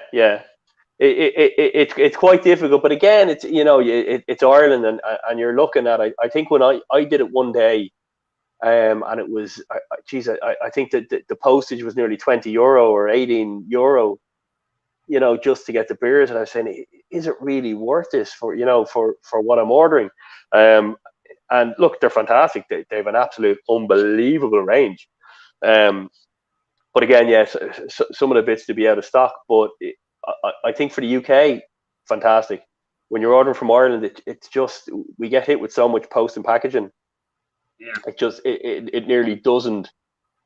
It doesn't balance out. You're not getting value for money, and I suppose you don't want to be ripped off either. When you're buying good beer and craft beer, a lot of people think people that buy craft beer basically get paid, month end, and 2 days into the next month they've no money left because they bought 5 cans of craft beer and it cost them €200. But you do want to get value for money, and when Craft Central did come online, I think really early last year they kind of started to get quite big. I actually know I know the guys. They're in Stephen Street there in Dublin City. It's like a newsagent. It's like a newsagent shop, and they have a craft beer section down the back. Wayne and Janice used to go. Wayne used to work near him from the Beer Snobs, and he's say, "Oh, Craft Centre or the St. Stephen Street have a good range," and then I think it's about a year later they popped up on the website and like Yeah, next day delivery, and that's always like if you order, I unbelievable. order Yeah. after 3 p.m. sometimes, and there's still this next day. Oh yeah, like and a fiver. Yeah, A fiver, and it's it's. I think it used to be you could order what you wanted. I think now it's minimum €25. But come which here, is look. right. If you're putting an online order in, you're going to be going over €25. You're not going to be spending like a tenner on an online order. So yeah, they've been fantastic. I know our DPD delivery driver got to know me by first name. From the orders coming in, it was so funny, but it was brilliant. It was great, the fact when we were going through, obviously what we're still going through, but it was great that you could have that option to your door, or that you could sit there in an evening and actually browse through and pick out your, oh yeah, I'll take that, I'll take this, and it was great to see that they were bringing a lot of the good UK beers in as well, and the Irish beers. Yeah, and they were shipping to the UK before Brexit, and they're shipping to Europe. If anyone wants graphcentral.ie, they're pretty good. Like if people very good, yeah. There's actually a few now. There's a few that have actually blown up. Yeah. There's craftcentral.ie, there's craftdirect.ie, there's beercloud.ie. They're all fantastic. There's another one. I think it's KMH Wines, but I think they're based in the UK, but they're based here, but they do ship to Ireland. Yeah, they're not. Yeah. Okay. But they've some amazing stuff. The likes of Tiny Rebel. If you want to get your hands on that stuff, I remember last year I ordered some. Again, Tiny Rebel is something we can't get our hands on here in Ireland. Impossible, absolutely impossible to get. And I set up a DPD virtual parcel service, similar to I think Parcel Motel, but I set that up where your address is, say, I think it was Antrim in Northern Ireland. Yeah. And then Tiny Rebel would deliver there to DPD's Antrim base, and then DPD through virtual, the virtual setup would deliver to me for, I think it was like €2 or €2.50 or €3. They would deliver my UK order down to me, and it was great for UK companies that you couldn't, that basically didn't deliver direct to Ireland, but that's kind of gone out the window now with Brexit, where so the whole virtual address is gone now. But I remember getting some amazing Tiny Rebel stuff. They're I think what was it, the donut one, or the, I'm trying to think I forget the name of it now, or the Stay Puff, and I got all those. They got an amazing Tiny Rebel glass, and I put it up on the Instagram page anyway. I thought it was brilliant. I loved it. I was like, no one else has this in Ireland. I'm brilliant. But I broke the glass there a couple of weeks ago. I was disgusted. I was like, I can never get that again. But yeah, the likes of that has gone again through Brexit. The likes of the virtual kind of delivery with DPD has gone. But yeah, look, you'd like to hope in the future we can get kind of beers like that coming over, and Tiny Rebel, Northern Monk, all the likes of those really good ones. Siren, I know still some off license in Ireland. They're doing Siren again. Brew York, I'd love to see them kind of come to Ireland. They do some amazing stuff. And as I was saying to John in Lord's Brewing earlier, I'd love to see some Lord's Brewing beers over in Ireland. I hear so many good things about them, and I'd love to be able to go into my local bottle shop or off license and we might pick a few up. When we go off, we might try to organise something with people in the UK maybe. Have you tried any of I see Craft Central had Kernel, but it just cost, looked for me, it just was too much money for a 330ml bottle. Yeah, I think, and that would have been one of the big ones I would have been into, saying, yeah, I want to try that. But I think it's like 12 euro per can. Or am I wrong? They're all in bottles, Kernel, because that's what the... Oh, sorry. I was thinking of, is it a Munsbury? Yeah. The ones that do dessert in a can. Sorry, I was thinking of that. Colonel, I haven't actually tried them. No. Yeah, Are they any good?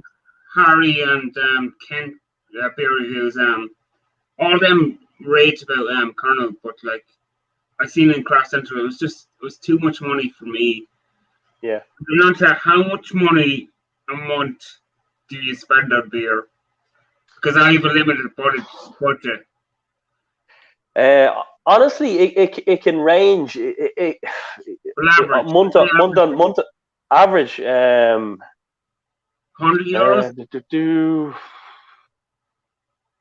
I'm just trying to add it up now in my head. 30.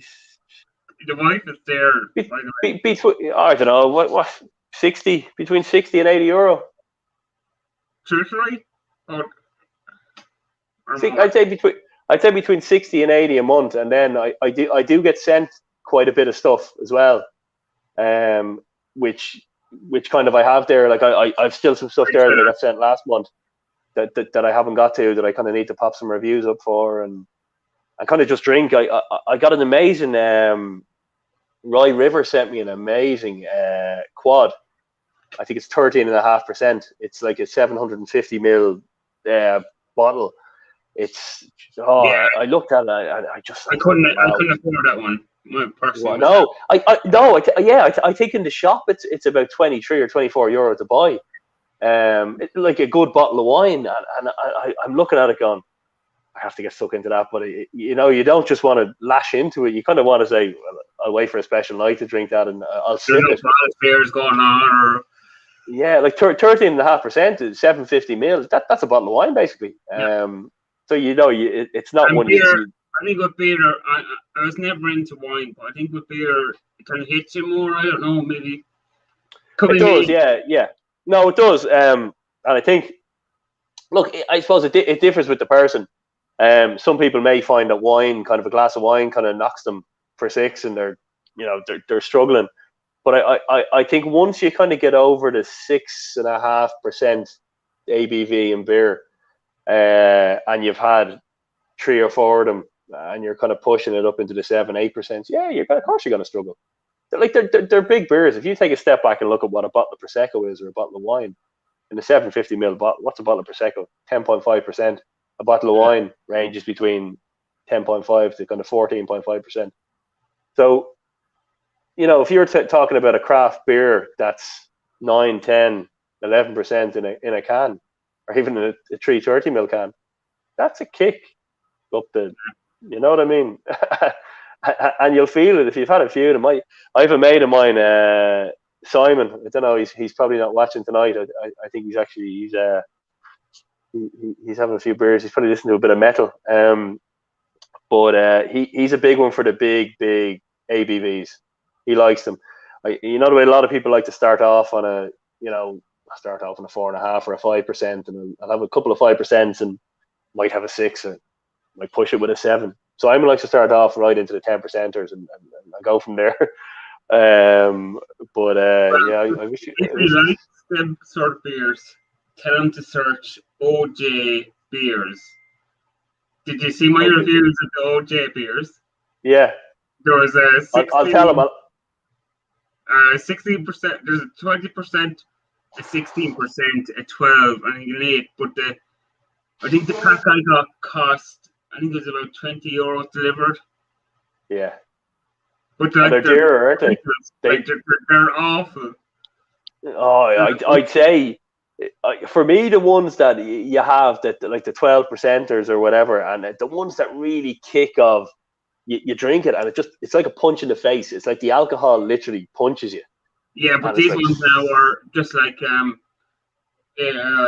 bad punching. Oh, yeah. There's nothing worse. I'll point him in the direction, though. I let him know and let him try for himself. If he likes big beers, them ones are up there, and he might never drink beer again. But no, well, that's it, mate. Maybe I'll point him in that direction. It might give him a bad experience.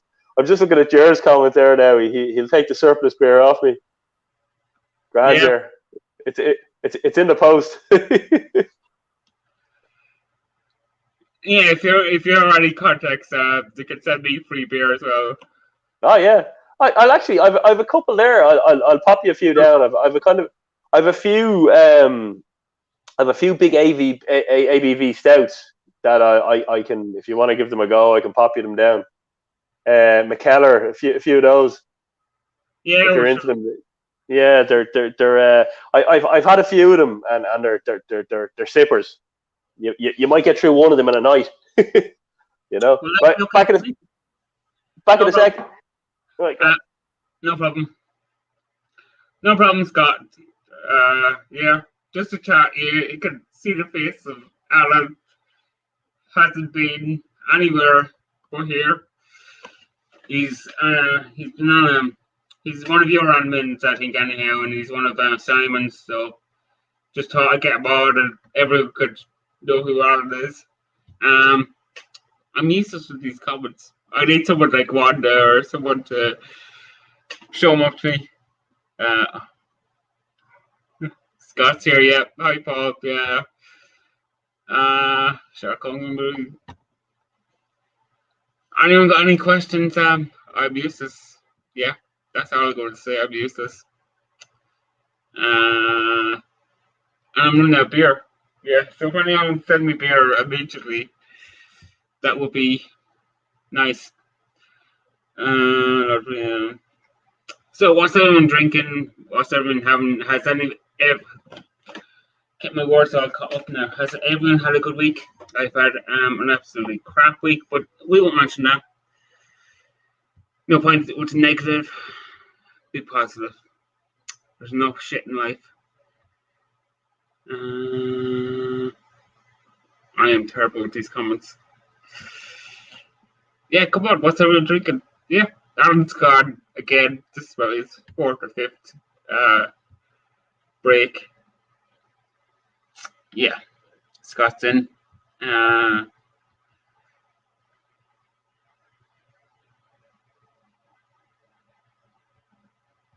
Yeah, we'll just dead airspace because no one's covered it. Apologies if your comments weren't read out. I'm useless. I'm terrible. Worthless human being. Yeah. This has taken a really long time for Alan to come back and for me to ask more questions that I've run out.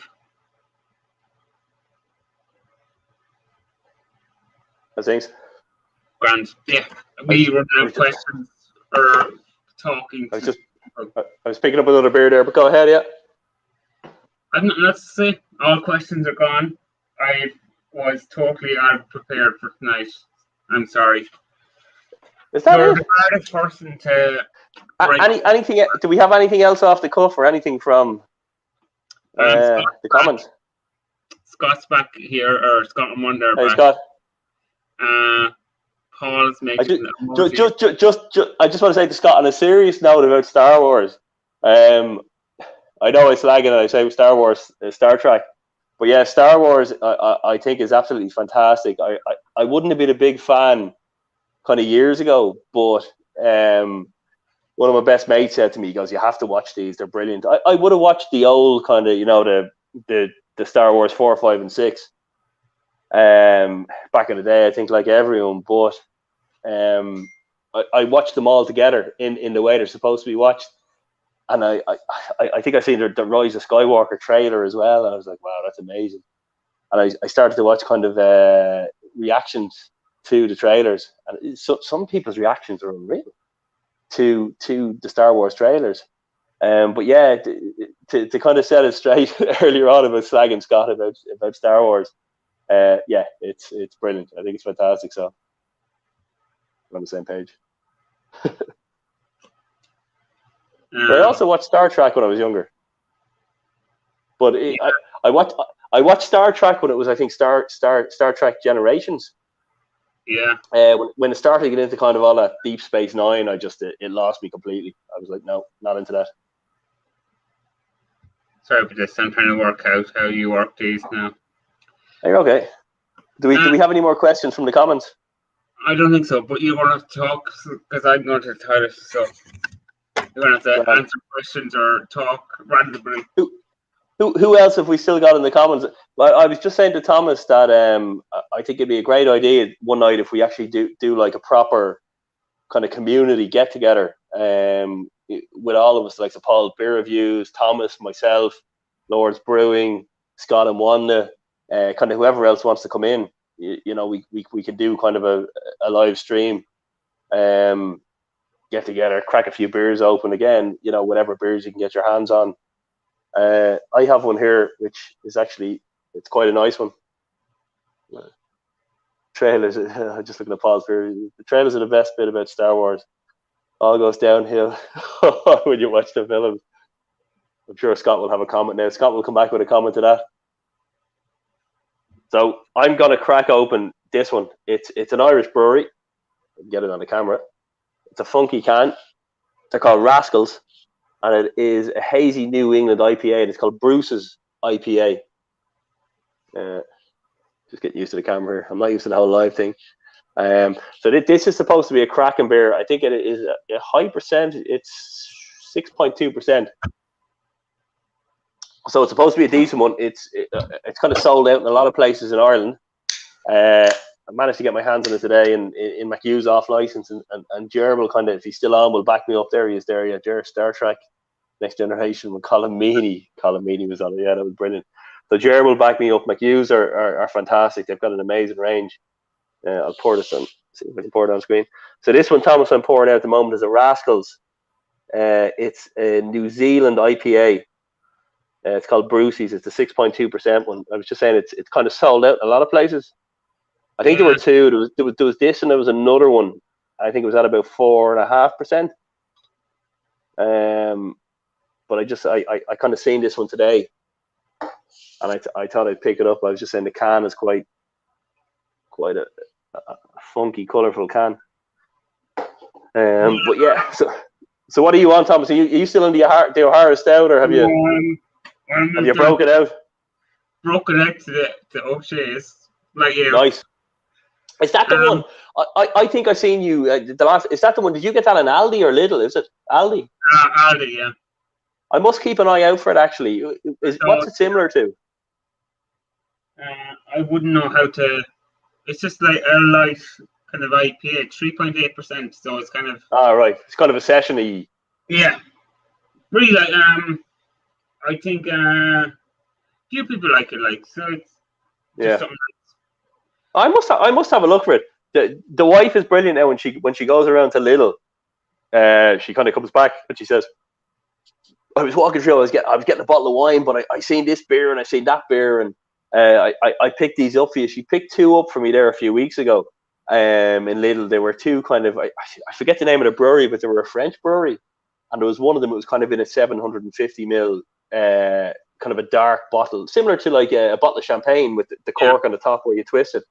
But it was made with orange peel and, you know, similar to the likes of the Hoegaarden and Blue Moon. But she picked that up for me, and I think it was about 8% ABV. Absolutely fantastic. And she came back with it. I was delighted. I was like, Jesus.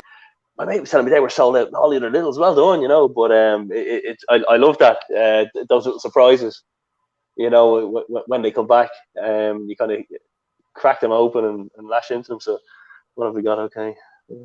I'm surprised we haven't seen more French or Spanish breweries over here. Personally. I know the only Spanish one I know that's come in recently in the last couple of months. I think it's Basqueland. They've come in with I think about 5 or 6 different type of beers. I had one of them. It was an IPA ice cream. I can't remember the name, but it was like an ice cream sprinkle. You know the sprinkles that you put on the top of ice cream. Yeah. One of those. It's on my webpage. But a really colourful can, really nice. Again, another one does what it says in the tin. An IPA hits you with that kind of IPA-ish, grapefruity initial taste, and then on the back end it gives you the kind of the sweetness of the sprinkles or the vanilla, you know. That's the only one I've tried from them. They do have about kind of 5 or 6, and there are a few on Craft Central actually. Or I think they are about €6 or €7 a can. They are expensive, but they're quite nice. They're very tasty. The one I tried anyway. I'm sure the other ones would follow suit. But yeah, French wise, you don't see any, if any. As I said, the one I can't think of the name of them, but that's from Lidl. Off license wise, I don't think I've seen any French breweries in off license. You've seen the likes of your, Ireland, UK, is it Finland, Norway, America, the usual, like your Left Hand, your Founders, your Stone Brew, all those. There's so many out there. Even one of my buddies in the States, I'm kind of always on to him, saying to him, can you send me some stuff? There's so much going on over there. It's unbelievable. Yeah, I know. There is a way. I know. Because I messaged the Celtic Beers during the week. He's from Dublin as well, and he had some amazing beers. But there's from the America. I'm not sure what way he got them. I think it's like you order a beer, goes to somewhere in the US, and they send them over. Yeah. We may talk offline. Oh yeah, 100%. Yeah, I love that because there's some stunning stuff over there. I think there's one of them I'm dying to try, and it's is it Tailgate? Is that the one I'm trying to think of? Tailgate. It's a peanut butter milk stout. Trying to get it everywhere. And there was that one time we were talking about Beers of Europe, and I seen it up there, but it was sold out. I was like, oh god, but there's so many. Recently, I had a Founders one. One of the guys, Richie, in Juice the Vine up there, all for me. I was in there. He picked it out. He said, "Look, try this one. It's brilliant. It's a Founders. I think it's Full Moon or Moon IPA, but it's made with milk sugar, and it is amazing. It's one of these. Your IPA, you taste your normal IPA, grapefruity, flavors, and then you're kind of hit with that real smooth, soft, almost ice creamy back end, which I thought was fabulous, and you could actually feel the sugar. It felt like milk, sugary milk, and it was. I kind of walked away, and I only got 2 or 3 cans of it. And I was like, I want to get more of that. I think when I went back then, it was sold out. But the likes of that, yeah, we do see some of that over in Ireland, but again, I don't think enough of it. I think there's so many breweries in the States. But that goes to the UK as well. Both sides, the States, the UK. There's so many stunning breweries that we just don't get to experience. I'm sure there's loads of beers here that United States and the UK would love to experience, like red ales, maybe. Oh no, stouts. 100%. Yeah, like just to thank John there for the comment. Oh, thanks, John. I appreciate that. Yeah, I can see that there now. Thanks, John. John's a legend. Yeah. John is brilliant. John is such a good guy, such a genuine good guy. And as I said, once this kind of all finishes, we'll definitely get over, and we'll have a few beers and kind of celebrate freedom, I suppose. I have a question again. Are you a spiritual person? Would I be spiritual? Look, I'm not going to lie and say yes. I'm one of these people that go to mass every Sunday. I'm not. But I do believe there's something there. Like I was saying to you back when I was kind of pushed back that interview I went for, on the way to the interview, my dad brought me to the graveyard where my granny was buried. He said, just go up and have a few words with her before the interview. I wouldn't have done that if I didn't believe there was something there. I wouldn't have. I would have refused. I would have said, I'm dying with the flu. Just get me the interview. So yeah, I would say, look, I don't attend mass all the time, but there is something I believe there, and I think we need to believe in something. And I think if you do kind of believe in something like that, good things will come. Good things will follow. And you got to believe in that. I think you've got to believe, again, that people, and not to get kind of depressed or, talking about kind of depressive stuff, people that have passed on, I think if you have that belief that they're kind of looking over you, or they might help you or push you with stuff or certain things. Not always, it doesn't always work out like that. But in some cases, maybe one time in 50, something might happen, or they might do something for you that will give you that push in life. Yeah, I do, and I think it's important to believe that there is, something spiritual there. Okay. I'm just looking at Jared's comment there. Kentucky Brunch Brand Stout is the highest rated beer in Beer Advocate. Would love to get some. I think they do some amazing stuff. Am I right in saying that they do the KBD, all the breakfast stouts and everything? They're the American brewery. Is that right, Jared? If that's the one I'm thinking of. They do some amazing stuff. I think their forefront is stouts. I think it's all kind of stouts for them are the big ones. I'd be just curious to see, is that the same one we're talking about? If it is, yeah, I know what you're talking about. They're stunning. I think I've had one. I don't drink enough of them, but they are amazing. What else have we got to throw at me? Any ad hoc questions? No, I'm a bit drunk now. And hey, there's one you missed out on. Your favorite music, favorite band.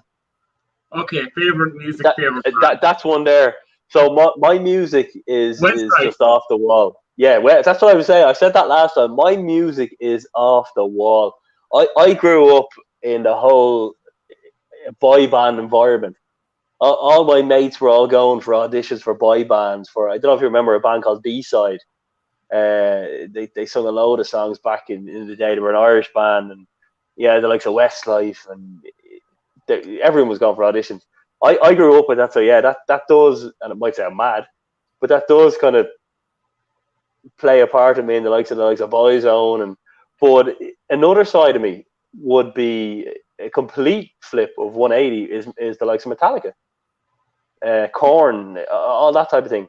I remember going to a Metallica gig in Marley Park, and one of the lads, his dad was doing security, and he kind of scored us a few pit passes, and it was just unbelievable. We thought this is unreal, and I was wearing my combats and my black t-shirt, and I was like, we're gonna wreck the place here. And we went into the pit, and Metallica were rocking it. And we walked into the pit, and the pit was just full of all guys in suits and ties, and we were looking around saying, the pit is supposed to be crazy. People are supposed to be throwing each other up in the air and punching each other and kicking them and dragging their long hair. And no, me and my mate were actually told to be quiet by these two guys wearing full suits in the pit. And my mate, like Simon, I said the other on, he has like long hair and he's a real rocker. We just looked at the guy and we were like, what are you talking about? This is the pit. If you're in the pit of Metallica, you're going to get knocked around. But what had happened was a lot of the pit passes were given out to like executives and corporate, and it was ridiculous. But it was an absolute amazing gig. They finished it off, I think it was Whiskey in a Jar, and it was just brilliant. But yeah, my music is just it ranges from an 80s music. I love 80s music. Yeah, it's just, my music is I listen to anything that I think is good, or anything at the time that I'm feeling what I'm feeling in life. If it fits into my persona at that time, I listen to it. Like, you might have those days where you want to listen to something that's slow, and you might have those days where you're feeling like crap and you want to listen to a ballad, or you might have those days where you're feeling up for it and you want to listen to someone like Metallica, kicking the arse out of it.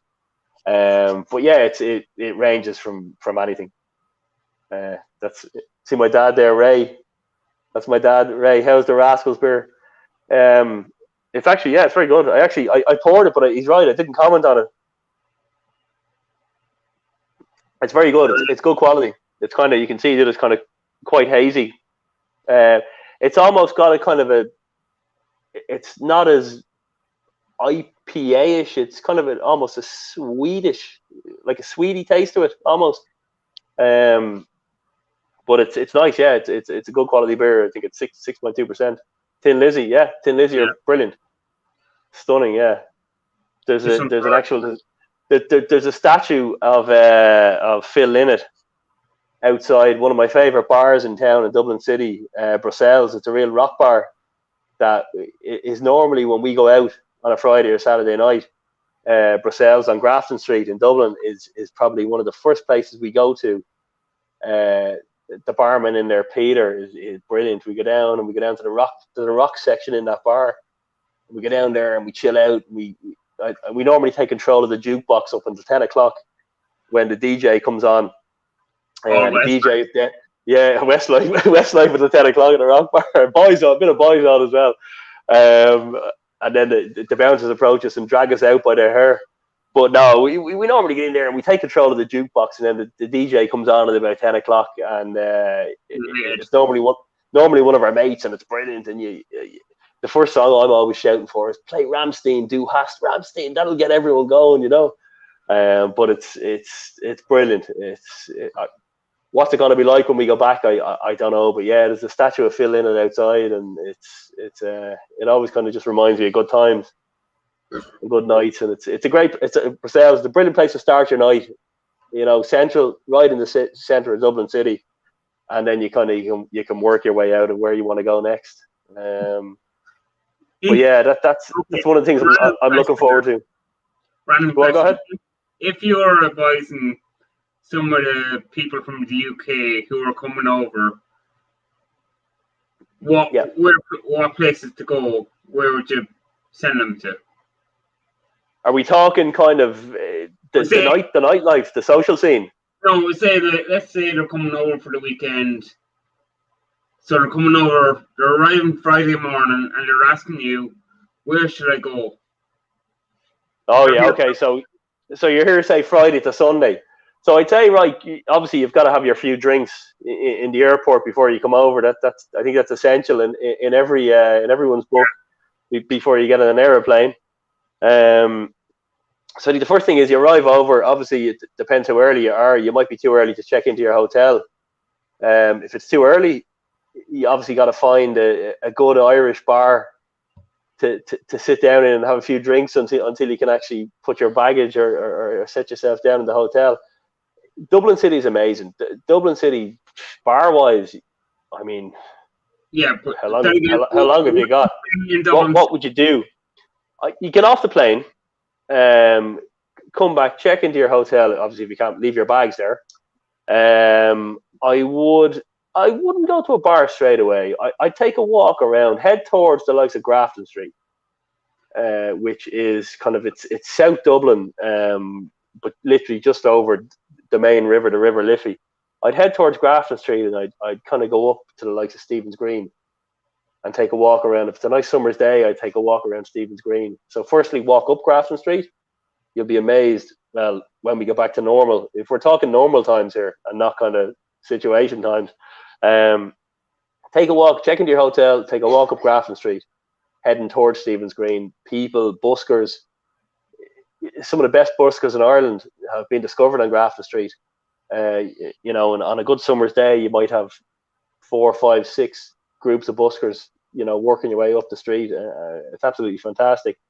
Get to the top of the street, head into Stephen's Green, have a walk around, sit down in the grass, enjoy the sunshine. You know, at this point, you have left your bags in the hotel, but you haven't checked in.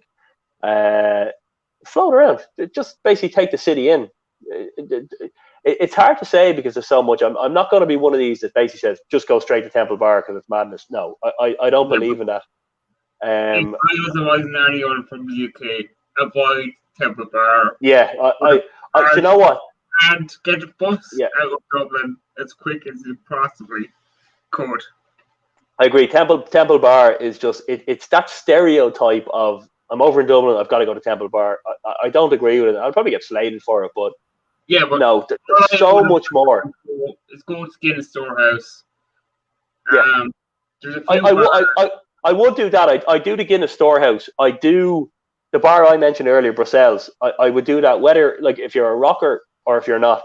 Brussels has a couple of different levels. You have the rock level downstairs that I think only opens from 7 or 8 o'clock in the evening. But you have upstairs, you have a beer garden. Great place. It's literally just off Grafton Street. Yeah. Beautiful place to sit down and have a few beers.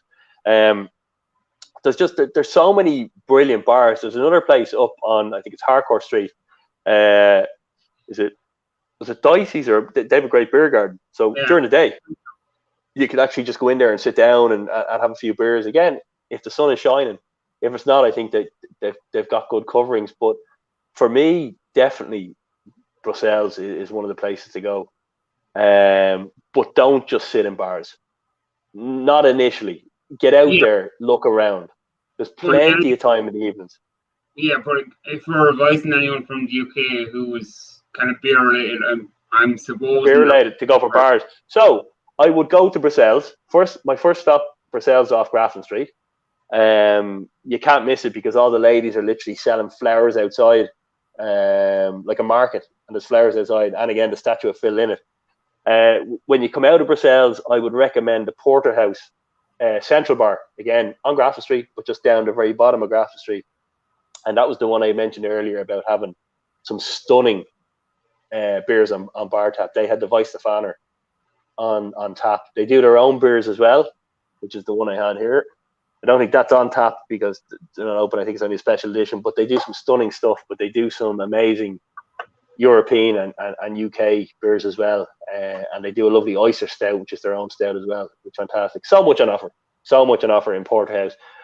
I'd stay in a Porterhouse for a while. I would come out of there, and again, I'm just trying to avoid the whole kind of Temple bar scene. Do you know where else I'd go, which is quite good? I would go down.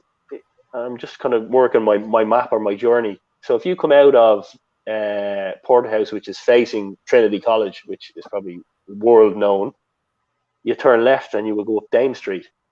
And on Dame Street, there's some amazing bars. You've got one of them that's called, I think it's the Bank. So it's an old bank, and you can see the vaults in there and the big high ceiling and everything. And it's a great place. That's a great place for if you want to have a bite to eat, a bit of food. They do some amazing beers as well. Again, their tap range probably isn't up there with craft beer style, but it's just another one of those places you have to see, or the food is amazing. So if you want to go for a bite to eat in there, when you come out of there, I'd be thinking your day would be kind of pushing on. You'd be looking for something a bit more kind of on in the evening. I'd kind of head towards the direction of Dawson Street. So on Dawson Street, you have got, am I on the right street? Dawson Street, you've got the likes of Cafe on Seine. You've got a place called 37. You've got Samsara. There's a lot of places up there that basically from early on they're quite good. Great beers, again, great food. Again, if you haven't had food, and what they do is they turn into nightclubs as the night goes on. So if you're kind of looking for an extended night with a good nightlife and a good crowd, stay in there, have a few beers, stay in there, and the kind of night goes on from there.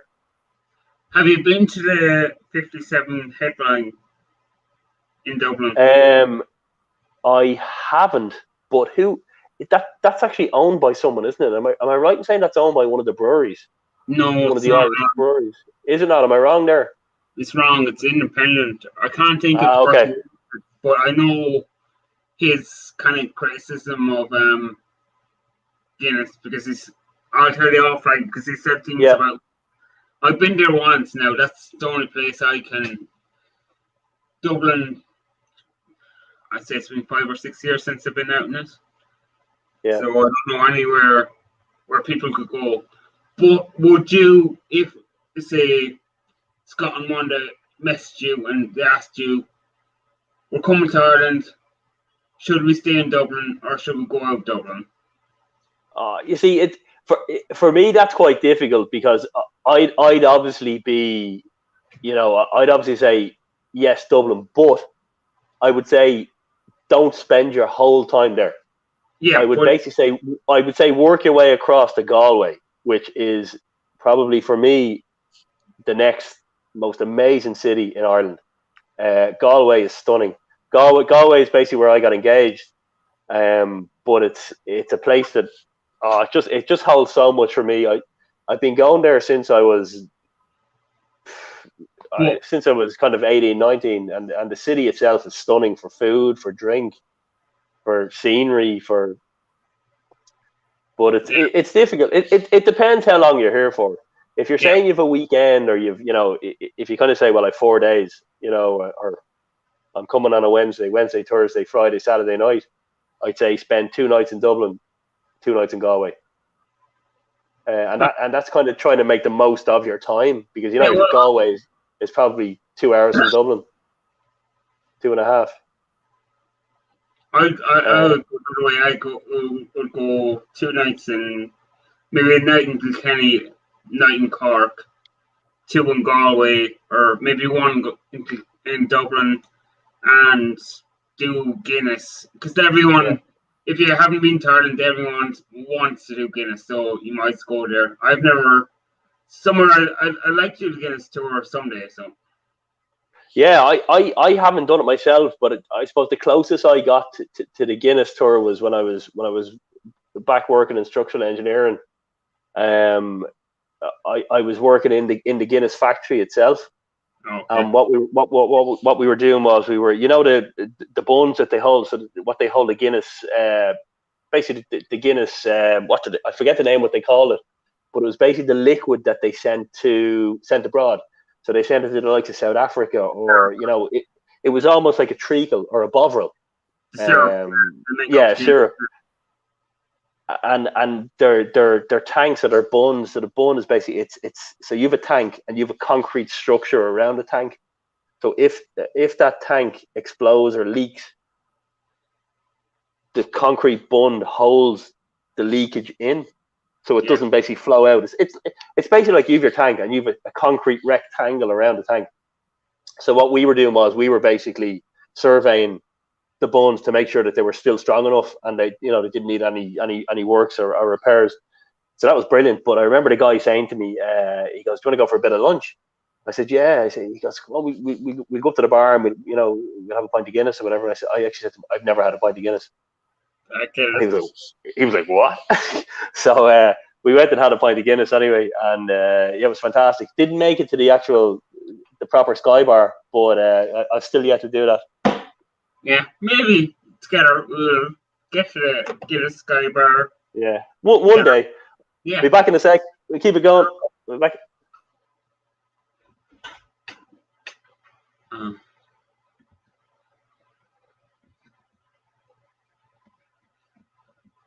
Has anyone any questions? This is 7 people watching.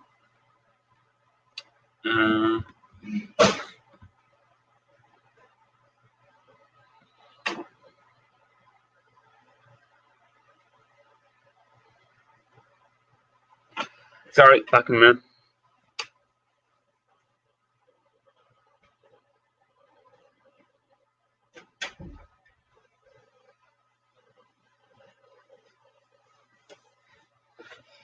Oh, shouldn't have dead air, but I'm sorry. Yeah, thanks to everyone who has joined in, who has commented. I am apologetic to anyone who I have not read out their comment. I'm really sorry. I am useless at comments. You know what to get here. I'm kind of the same, because this is my first kind of time doing the live shows. I find it it's hard to focus, isn't it, and look at the comments as well. But it's I don't know. It's a skill, isn't it? I don't know how to make you an admin. I think if you're an admin, you can scroll through the comments. I'm useless at this too. I'll type something. No, you should be able to scroll through the comments and put them up. I think if you're an admin, I'm not sure. Yeah. Yeah, I can scroll back some of them, but I don't think I can put any up on screen. Yeah, that's the point. Paul is saying I've heard the Guinness tour is meant to be outstanding. I heard they host the annual Stout Day there as well. Is that right? I'm not sure. Thomas might know. I'm not sure about the annual Stout Day, but Paul, yeah, I've heard the tour is actually supposed to be unbelievable. The Open Gate Brewery, I think that's the Open Stout Day, isn't it? That's all I think. Is that what that is? Yeah. Do you remember, Thomas? If you go to the tour, I think there's an extended tour where they give you there's meant to be some door or something. You get extra privileges. There's something, I think, anyhow. but that's what it's all about, isn't it? Those tours, like the likes of, the little kind of VIP-ish, if you do this or you do that, if you pay an extra €10, you'll get to go and meet the brewer, or I think that's brilliant. Little things like that. Yeah, I think there's certainly some special door. Yeah, exactly. Yeah. Something like that, and it just gives people that whole special feeling, doesn't it? Yeah. But I think there's extra beers or something like so to give you a sample pack. So probably Hop House 13 and some of the other ones that I'm not sure. No, I can't kind of comment on it either, because I haven't been properly. As I said, I was there when I was working. I went for a pint during lunchtime, which was my first pint of Guinness, but I haven't actually went to the Guinness Storehouse tour, which is the kind of the kind of the high bar, the 360 bar that looks over Dublin. 200 meters from the production line to the keg where they put on the kegs to the Sky House or whatever. So Guinness is meant to be the freshest you can have or something like that. It's unreal. If you haven't been there or even for, just even Google it and Google Map it and have a look on the plan view. But the amount of, like if you go to Houston Station, you're just excited. So everyone's it's just all Guinness on it. Coming from Dublin City all the way to Houston Station, it's just all Guinness on your left-hand side. I think it goes all the way over to, I can't think of the name of the street behind it, but it's massive. If you Google it and look at the plan view, it's unreal, like the amount of land they have. And I think at one point they talked about selling some land off, maybe. What was happening was they wanted to develop the hotel, isn't it? And they have to do something with it. That's it. Yeah. There was definitely something. Yeah, that's it. Thanks, Jared. Appreciate it. Music comments just show them up. Yeah, Jared, I probably will. As I was saying to Thomas earlier, I was toying with the idea of doing kind of lives, and like I'm not on Facebook, I'm not on kind of any of those channels. I do have a YouTube account, but it's under my own name. I was toying with the idea of doing maybe a couple of lives, just even not even lives, but even just video reviewing of beers. Post them in YouTube and Instagram if you want. I think I might. Yeah, I might give you a shout, Thomas, and we can talk about kind of the approach or how I could do it because it's not how long you want to stay live, but like we say, we're 2 hours 33. If we stay 2 hours 50. Yeah, sounds good. Yeah, perfect.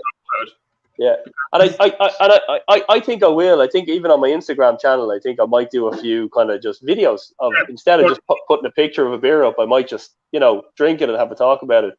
There's an app that I use to upload your video to YouTube, which you can use for Instagram. So all you have to do is upload it to YouTube, put it private, then upload it to Instagram, and we can talk about it after. Yeah, good stuff. Yeah, because I don't know how the whole kind of the background works, but I just see sometimes I see your like, and even what Simon says and what Simon talks about is you might make 15 videos and then 2 or 3 might get uploaded on a Monday. Yeah, but Simon uses YouTube because he's over. He can certain amount of followers. I can't because I'm under so much. Yeah, but that's it. Yeah, and those are the things I don't know that I kind of I would like to kind of learn about. To if I do a few videos, how do I get them up, or how do I kind of time them so I might get one on a Monday, one on a Tuesday? Because I looked at my schedule. I think I'm okay for the next couple of weekends. Cause I usually upload, or the video comes out Friday, Saturday, Sunday. Yeah. And next couple of weekends I'm okay, I think. it's about doing them though, isn't it? It's kind of I find with me it's finding the time even in the working day to, because obviously people see your videos going up or your pictures going up and they think, is that lad's drinking every day? But you're obviously not. You take maybe a lot of your videos at the weekend, or you might have a couple of drinks during the week, but it's doing enough to kind of be able to post and put up and keep that flow going. Like I look at my pictures, because at the moment all I'm doing is kind of pictures, and I find my problem is I'm taking a lot of pictures, and I'm taking pictures of the cans, but then I've so much backlog when it comes to actually posting the picture. I don't want to write about the review and not give the full review it deserves. Yeah. And I find that there's kind of so much with that, where if I did kind of videos as I'm doing it, I'm talking about it and I'm giving it the full appreciation, basically, rather than kind of thinking, okay, I took a picture of this 4 days ago, but I'm only talking about it now. Sometimes, if it's an amazing beer, you'll understand and you'll remember it, but sometimes you're kind of saying, okay, it tasted like this, it smelled like this. So I think that's where the kind of the videos come in, which are much better than just your pictures. Yeah, I think so. Yeah, I think the problem with Instagram, you can't schedule anything. But YouTube, you can. Yeah. All my videos are scheduled, but I suppose Instagram wants to be, this is meant to be in the moment. Yeah, exactly. Yeah, I think on Instagram, a lot of people just, they go live and they're live and that's it. And that's it, there's no kind of pre-recording and pre-recording on a Saturday and it coming up on a Monday, which would be handy. But yeah, look, you never know. It might happen in the future. But yeah, look, offline we can chat and you can kind of tell me how to do it and set it up, because I think it is something, I would like to do. It's something I've been thinking about a long time. Well, look, it's a year now. I'm taking pictures and just kind of posting pictures. And a few times I've thought about it. Like, I bought the whole kind of, the apparatus to hold the phone and all this, but I just haven't done the lives. But look, I'll give you a shout and you can kind of give me whenever the nod. We stayed 2 hours, if you will end it. Yes. Too long. Good stuff. Any other questions, or anyone on the comments got any questions? Have you got any questions? That's the. Have I got any questions? Wow. No. Small question. What's your favorite city in Ireland? If you could choose one city. Probably Dublin, because the beer selection is a bit better. Yeah, I would agree. I would agree, but because I come from Dublin, I'm like, for me it's Galway. But you mentioned Kilkenny earlier on, which is an absolutely fantastic place. I was there in 2019 for my now brother-in-law's stag do, and I just remember we went to a place called the Left Bank. That was Kilkenny Left Bank. That was amazing. Kilkenny is stunning. It's just everything is in one main big street, and it is probably another, as you mentioned, if you're working your way from Dublin to Galway, Kilkenny is definitely worth stopping off for a night. Yeah, I was kind of saying, if people are going to go spend maybe Friday in Dublin, Saturday in Kilkenny, I know if people are traveling, Cork, maybe one, and Galway would be the 4 cities. Yeah. Definitely, 100%. I'm just looking there now. Shark-Home Brewing is asking, what do I feed Fraser? So at the moment, it's quite difficult because she's really picky. It's not your average cow. Like, I'm kind of feeding her steaks, and it depends what she wants at the moment in time. She kind of puts the request in, and I've got to run and get what she wants. This isn't just a normal cow. This is a limousine cow. You have to remember. So. Yeah, it's not easy. It's tough. It's a 24-hour job basically, So it's hard. It's hard, but it's worth it at the end of the day. But steaks rare. If that answers your question. How do you have your steak? Me, rare. I like it rare. Yeah, I kind of Yeah, rare-ish to rare, not medium. Well done, rare. I like it soft. I like to cut into it. I like it kind of nice and chewy. I don't like it. You know, some people like it well done and it's hard, and you could almost, if you threw it at a window, it would actually smash the window. No, not for me. It's a real kind of a rare, definitely. Yeah. What about yourself? yeah, medium rare. Has to have a little bit of searing on the outside. Yeah, the searing is key. Like you can basically sear a steak each side in a couple of minutes, and still have your kind of your rarity to it. But it's amazing. Yeah, For me, for 3 minutes the each side kind of yeah, does it for me. that's it. The one thing I learned was I was always thinking of meat, and I was thinking of mince. You've got to cook it all the way through, but then I remember looking at this thing about steak. Literally, only there's no bacteria in the inside. It just needs to be seared all around, and you can eat it. Um, Yeah, and once I kind of read that, because I was always apprehensive of looking at a steak kind of saying, "Oh, that's not fully cooked." But once I read that and I kind of got my taste buds going, the best steak I ever had was Amsterdam.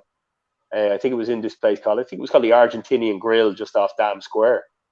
It was absolutely amazing. But it, I think it was more accentuated by the fact that myself and one of my best mates, Paul, who I don't know is watching now, he's actually probably in bed now at this stage, but he's a new baby.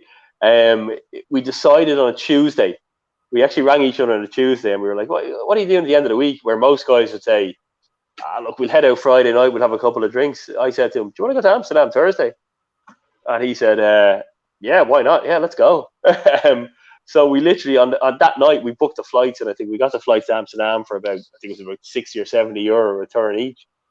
And we literally went Thursday morning, stayed Thursday night, Friday night, Saturday night, came back Sunday. It was a real just off the cuff, let's do it. We checked into the hotel on the Thursday, I think it was in December, and the snow was coming down heavy. And I remember walking across, we checked into the hotel on Dam Square, and we had a couple of vodka Red Bulls, far away from craft beer. We had a couple of vodka Red Bulls in the hotel room, and then it was more so to warm us up because it was Baltic outside. I think it was like -4. And I remember walking across Dam Square to go to the Argentinian Grill. And we were freezing. I think the usual thing I do, I think I was still wearing a t-shirt and a pair of jeans anyway, even though it was -4 outside, but it is what it is. And we got to the Argentinian Grill, and the heat inside, and you could smell the steak, and it was just, it was beautiful. And we sat down, and there was candles, and it was real warm. But yeah, I just remember sitting there and having that steak. And I think once I got in there, I ordered a beer. I don't know, it was probably a Heineken because we were over in Holland and Amsterdam. I think it was a Heineken, was a safe bet. But yeah, it was absolutely an off the cuff 3 days. Absolutely amazing. Yeah, it was just amazing. It was off the cuff, steak, beer. And I remember the two of us were sitting there on Thursday night saying, can you imagine this morning we were actually or yesterday morning we were working. Now we're sitting over in Amsterdam having beers and steak, and we've got 3 days ahead of us. So it's the simple things of life that kind of give you a pleasure, isn't it? It's good crack. What's Paul saying there? Alan, did you say the cows eat steak? Yeah, Paul, they're actually cannibals. They're cannibals. Yeah, yeah. But Paul, it's the only way, and John will probably tell you this. John's probably not on now, but again, if we speak to him again in the live, John will tell you that. Yeah, a cannibal cow is the best cow. It kind of gives you the best milk, and again, if you decide to use it for steak in the future, it gives you the best steaks. Limousine cow, only way to go. What else have we got for me, Thomas? Savage, yeah. It's the only way. I'm completely on. Sorry. I'm trying to think of a few questions that you've asked people in the past. We went through it all, didn't we? Favorite music, favorite holiday destination, maybe. Favorite holiday destination. The question is, if I had an airplane ticket in front of you to anywhere in the world right now, just COVID-19, where would you go? Las Vegas. And why? Because I want to absolutely smash it. And if I went to Las Vegas, I could smash it. I want to go to Las Vegas and I want to take dollar bills and I want to just walk down the strip in Las Vegas and throw dollar bills left and right. If you're taking dollar bills, there's only one place you're going to, the strip club. I would definitely end up there as well. Yeah, I'm not going to lie to you. Would the wife? Yeah, I'd bring her as well. Yeah, why not? Yeah, I'd make it rain. I would make it rain. Dollar bills everywhere. No, I would. Honestly, yeah. Las Vegas is one of those places. The wife has been there, and she's told me so much about it. She's spoken about a place called the Heart Attack Grill, and she's told me about so many of the good bars over there. And Heart Attack Grill. Yeah, I think if you don't finish your meal, you actually get paddled by these nurses. Yeah. And I think it's the wine comes in like a IV drip or something like that, or yeah, no water. It's brilliant, though, isn't it? It's fantastic because it's I suppose there's things we don't normally get to see.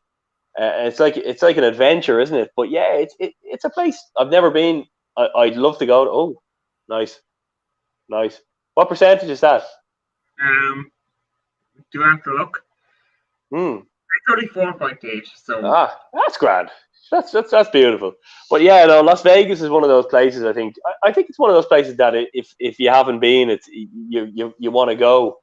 There's one of my mates, Dotsy, who lives in Salt Lake City. He's Irish. He moved over there.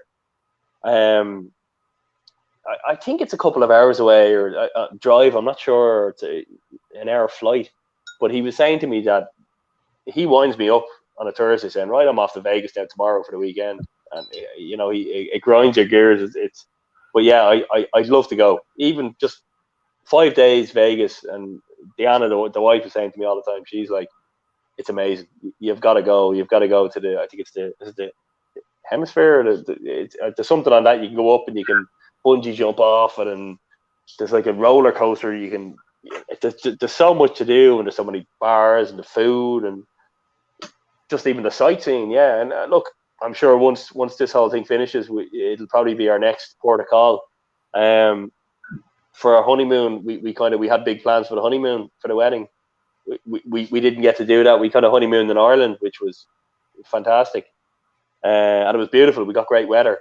But I think once this all kind of finishes, we will have a proper honeymoon away, and it'll probably involve flying away and flying maybe to New York first, and then across from New York to Vegas, and then back to Dublin. But we'll definitely do something big. But yeah, Vegas would be one of those places.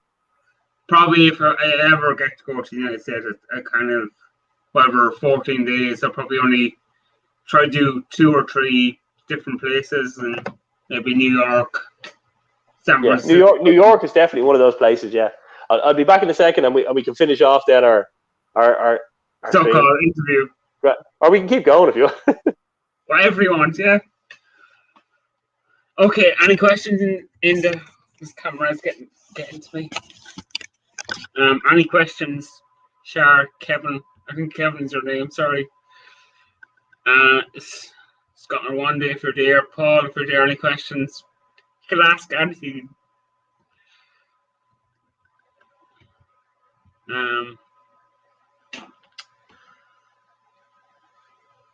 We have to visit Shark in California. Booked Vegas a few ago. Was due to fly out, and Monday morning was I said, sorry, Paul. Isn't your brother over in California? I think you have family over there. I'm got a useless memory. I can't remember any of this. What's everyone drinking? It's a bit late to be asking. This is probably the longest live stream I've done. 2 hours 50. Again, thanks for everyone who has joined in. We'll go back to this one. Back. Sorry, I just had to check on Smoothie the cat. Still alive? Yeah, I was actually looking for her, but she's up in her tree, asleep. We got her a new tree last week that's nearly 6 foot tall, but Oh, she's loving it. It took her a while to get used to. What have we got? Good night, folks. It was past my bedtime. Night, Jer. Thanks for tuning in. Appreciate it. Nice. Deadly. Paul's a brother in LA. Brilliant. Oh, Yeah. LA, sunny side. That's he's just used to the good weather. I'd say good weather, gym, good beers, good times. Yeah. Oh, fantastic. But yeah, you're right, Thomas. If you get a chance, yeah, New York. I'd say first stop New York, and then literally fly across. Well, one of my buddies went to Miami a few years ago that I worked with, and he was saying that he wasn't impressed with it. He said it was. He said if he had his chance again, he would literally do like New York, Vegas, maybe San Francisco. He was saying Miami was more. It was just kind of very posery.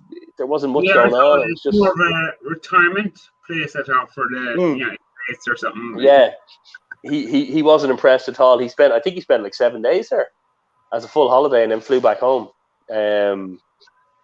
But yeah, he said if he did have it again, he would do it a lot different. Thanks. But yeah. Be any other questions? No. And what? We'll give it another 2 minutes, and if anyone has any questions in the comments, we'll finish it and we can talk off. Jimmy Guitarist in Watford, not far from London. Yeah. I went to, I suppose in the UK, I remember going to a few places. When I was back in college, I used to go over to some of my mates. I went to Reading, which was one place I thought was great. I went to another place, Cheltenham, which I thought was really nice. Back one of my buddies used to play for Cheltenham Football Club years ago. And I kind of went over there a couple of times as well, which was great. But I spent for me, if I'm just throwing it out there, I know it's not a question, but if somebody kind of said to me in the UK, what's your favorite place or your favorite place to go out in?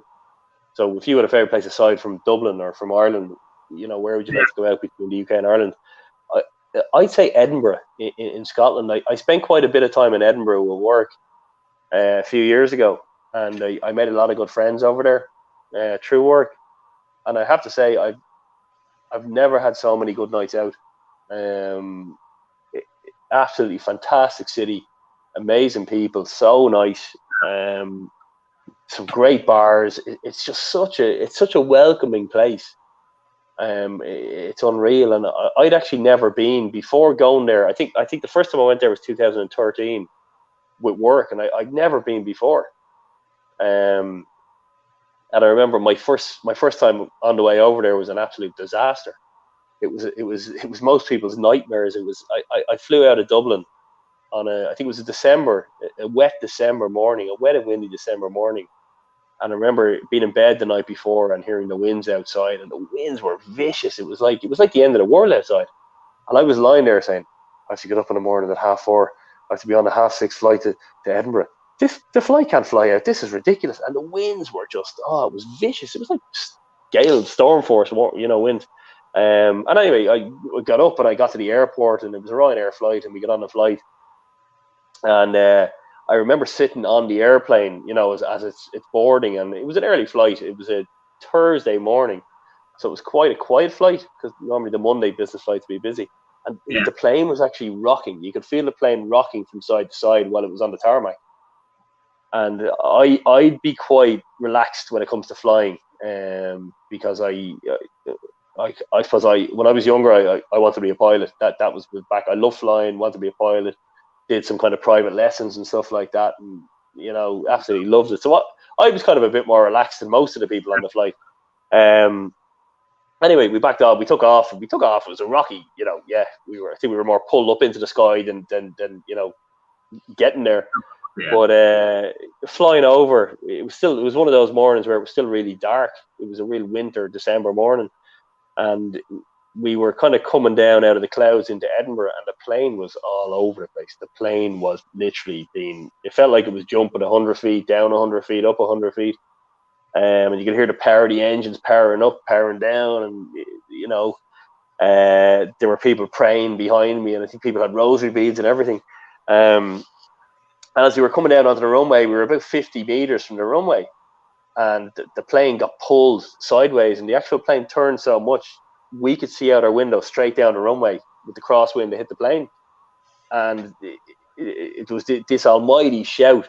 And then all of a sudden the pilot basically obviously couldn't land, so he did a go around. So he pulled up, put the full power, and pulled up into the sky. And as he pulled up into the sky, we were hit by lightning. But nobody knew that at the time. We were hit, and the whole plane just lit up, big bright flash. And somebody about 2 seats behind me shouted, "That's the engine after blowing up." And it threw the whole plane just into chaos. And I was sitting beside two guys. I forget the company they were from. It was a UK company, and one of the guys actually started crying next to me, because the plane actually felt like it was going up like 45 degrees straight up into the sky, and as it was hit, it was just the power. The takeoff. It was vicious. It was vicious, and there were people crying. But I was thinking, okay, and I kind of knew from my, reading books, and I said, if a plane is hit by lightning, what it does is it takes it and it spreads the lightning across the body of the plane, and it will light up. So people panicking.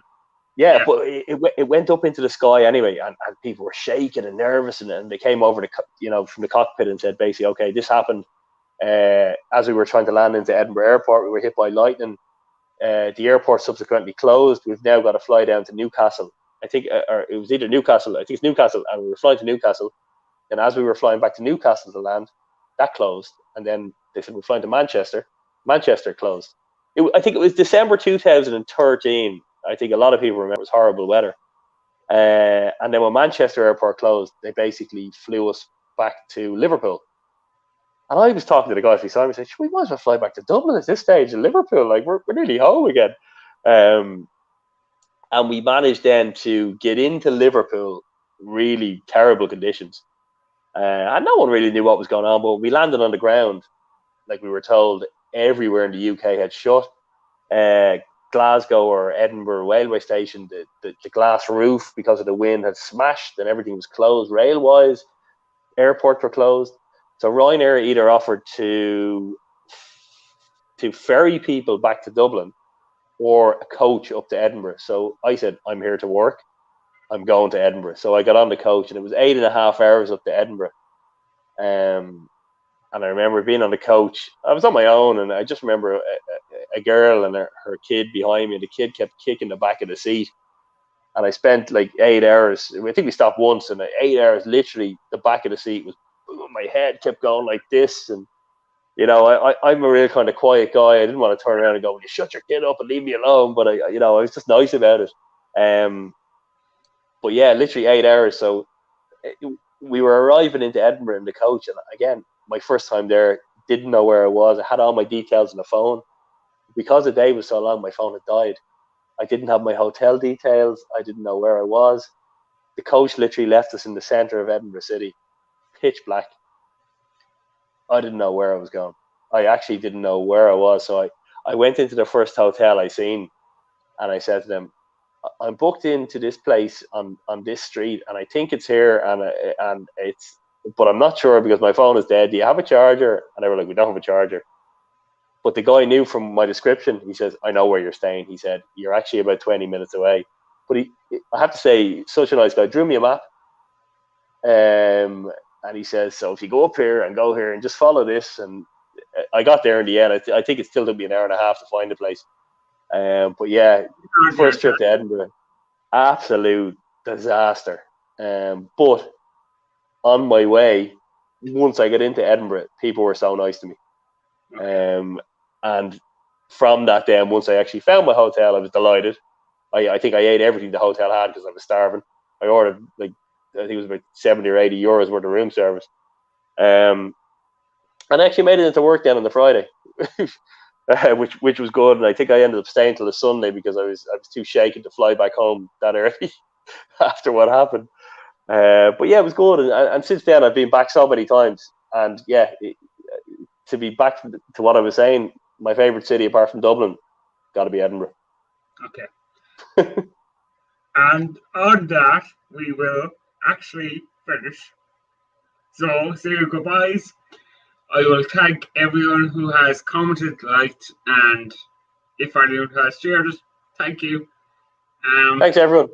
No, really appreciate it, Thompson. Thanks so much. I really enjoyed that. As I said, I haven't done a live before, so it was a first for me, and it was a first which trying to read the comments as well. But no, thanks very much. You're a very easygoing host. You made it very easy. It was great. Goodbye. But thanks so much, and maybe we'll do it again.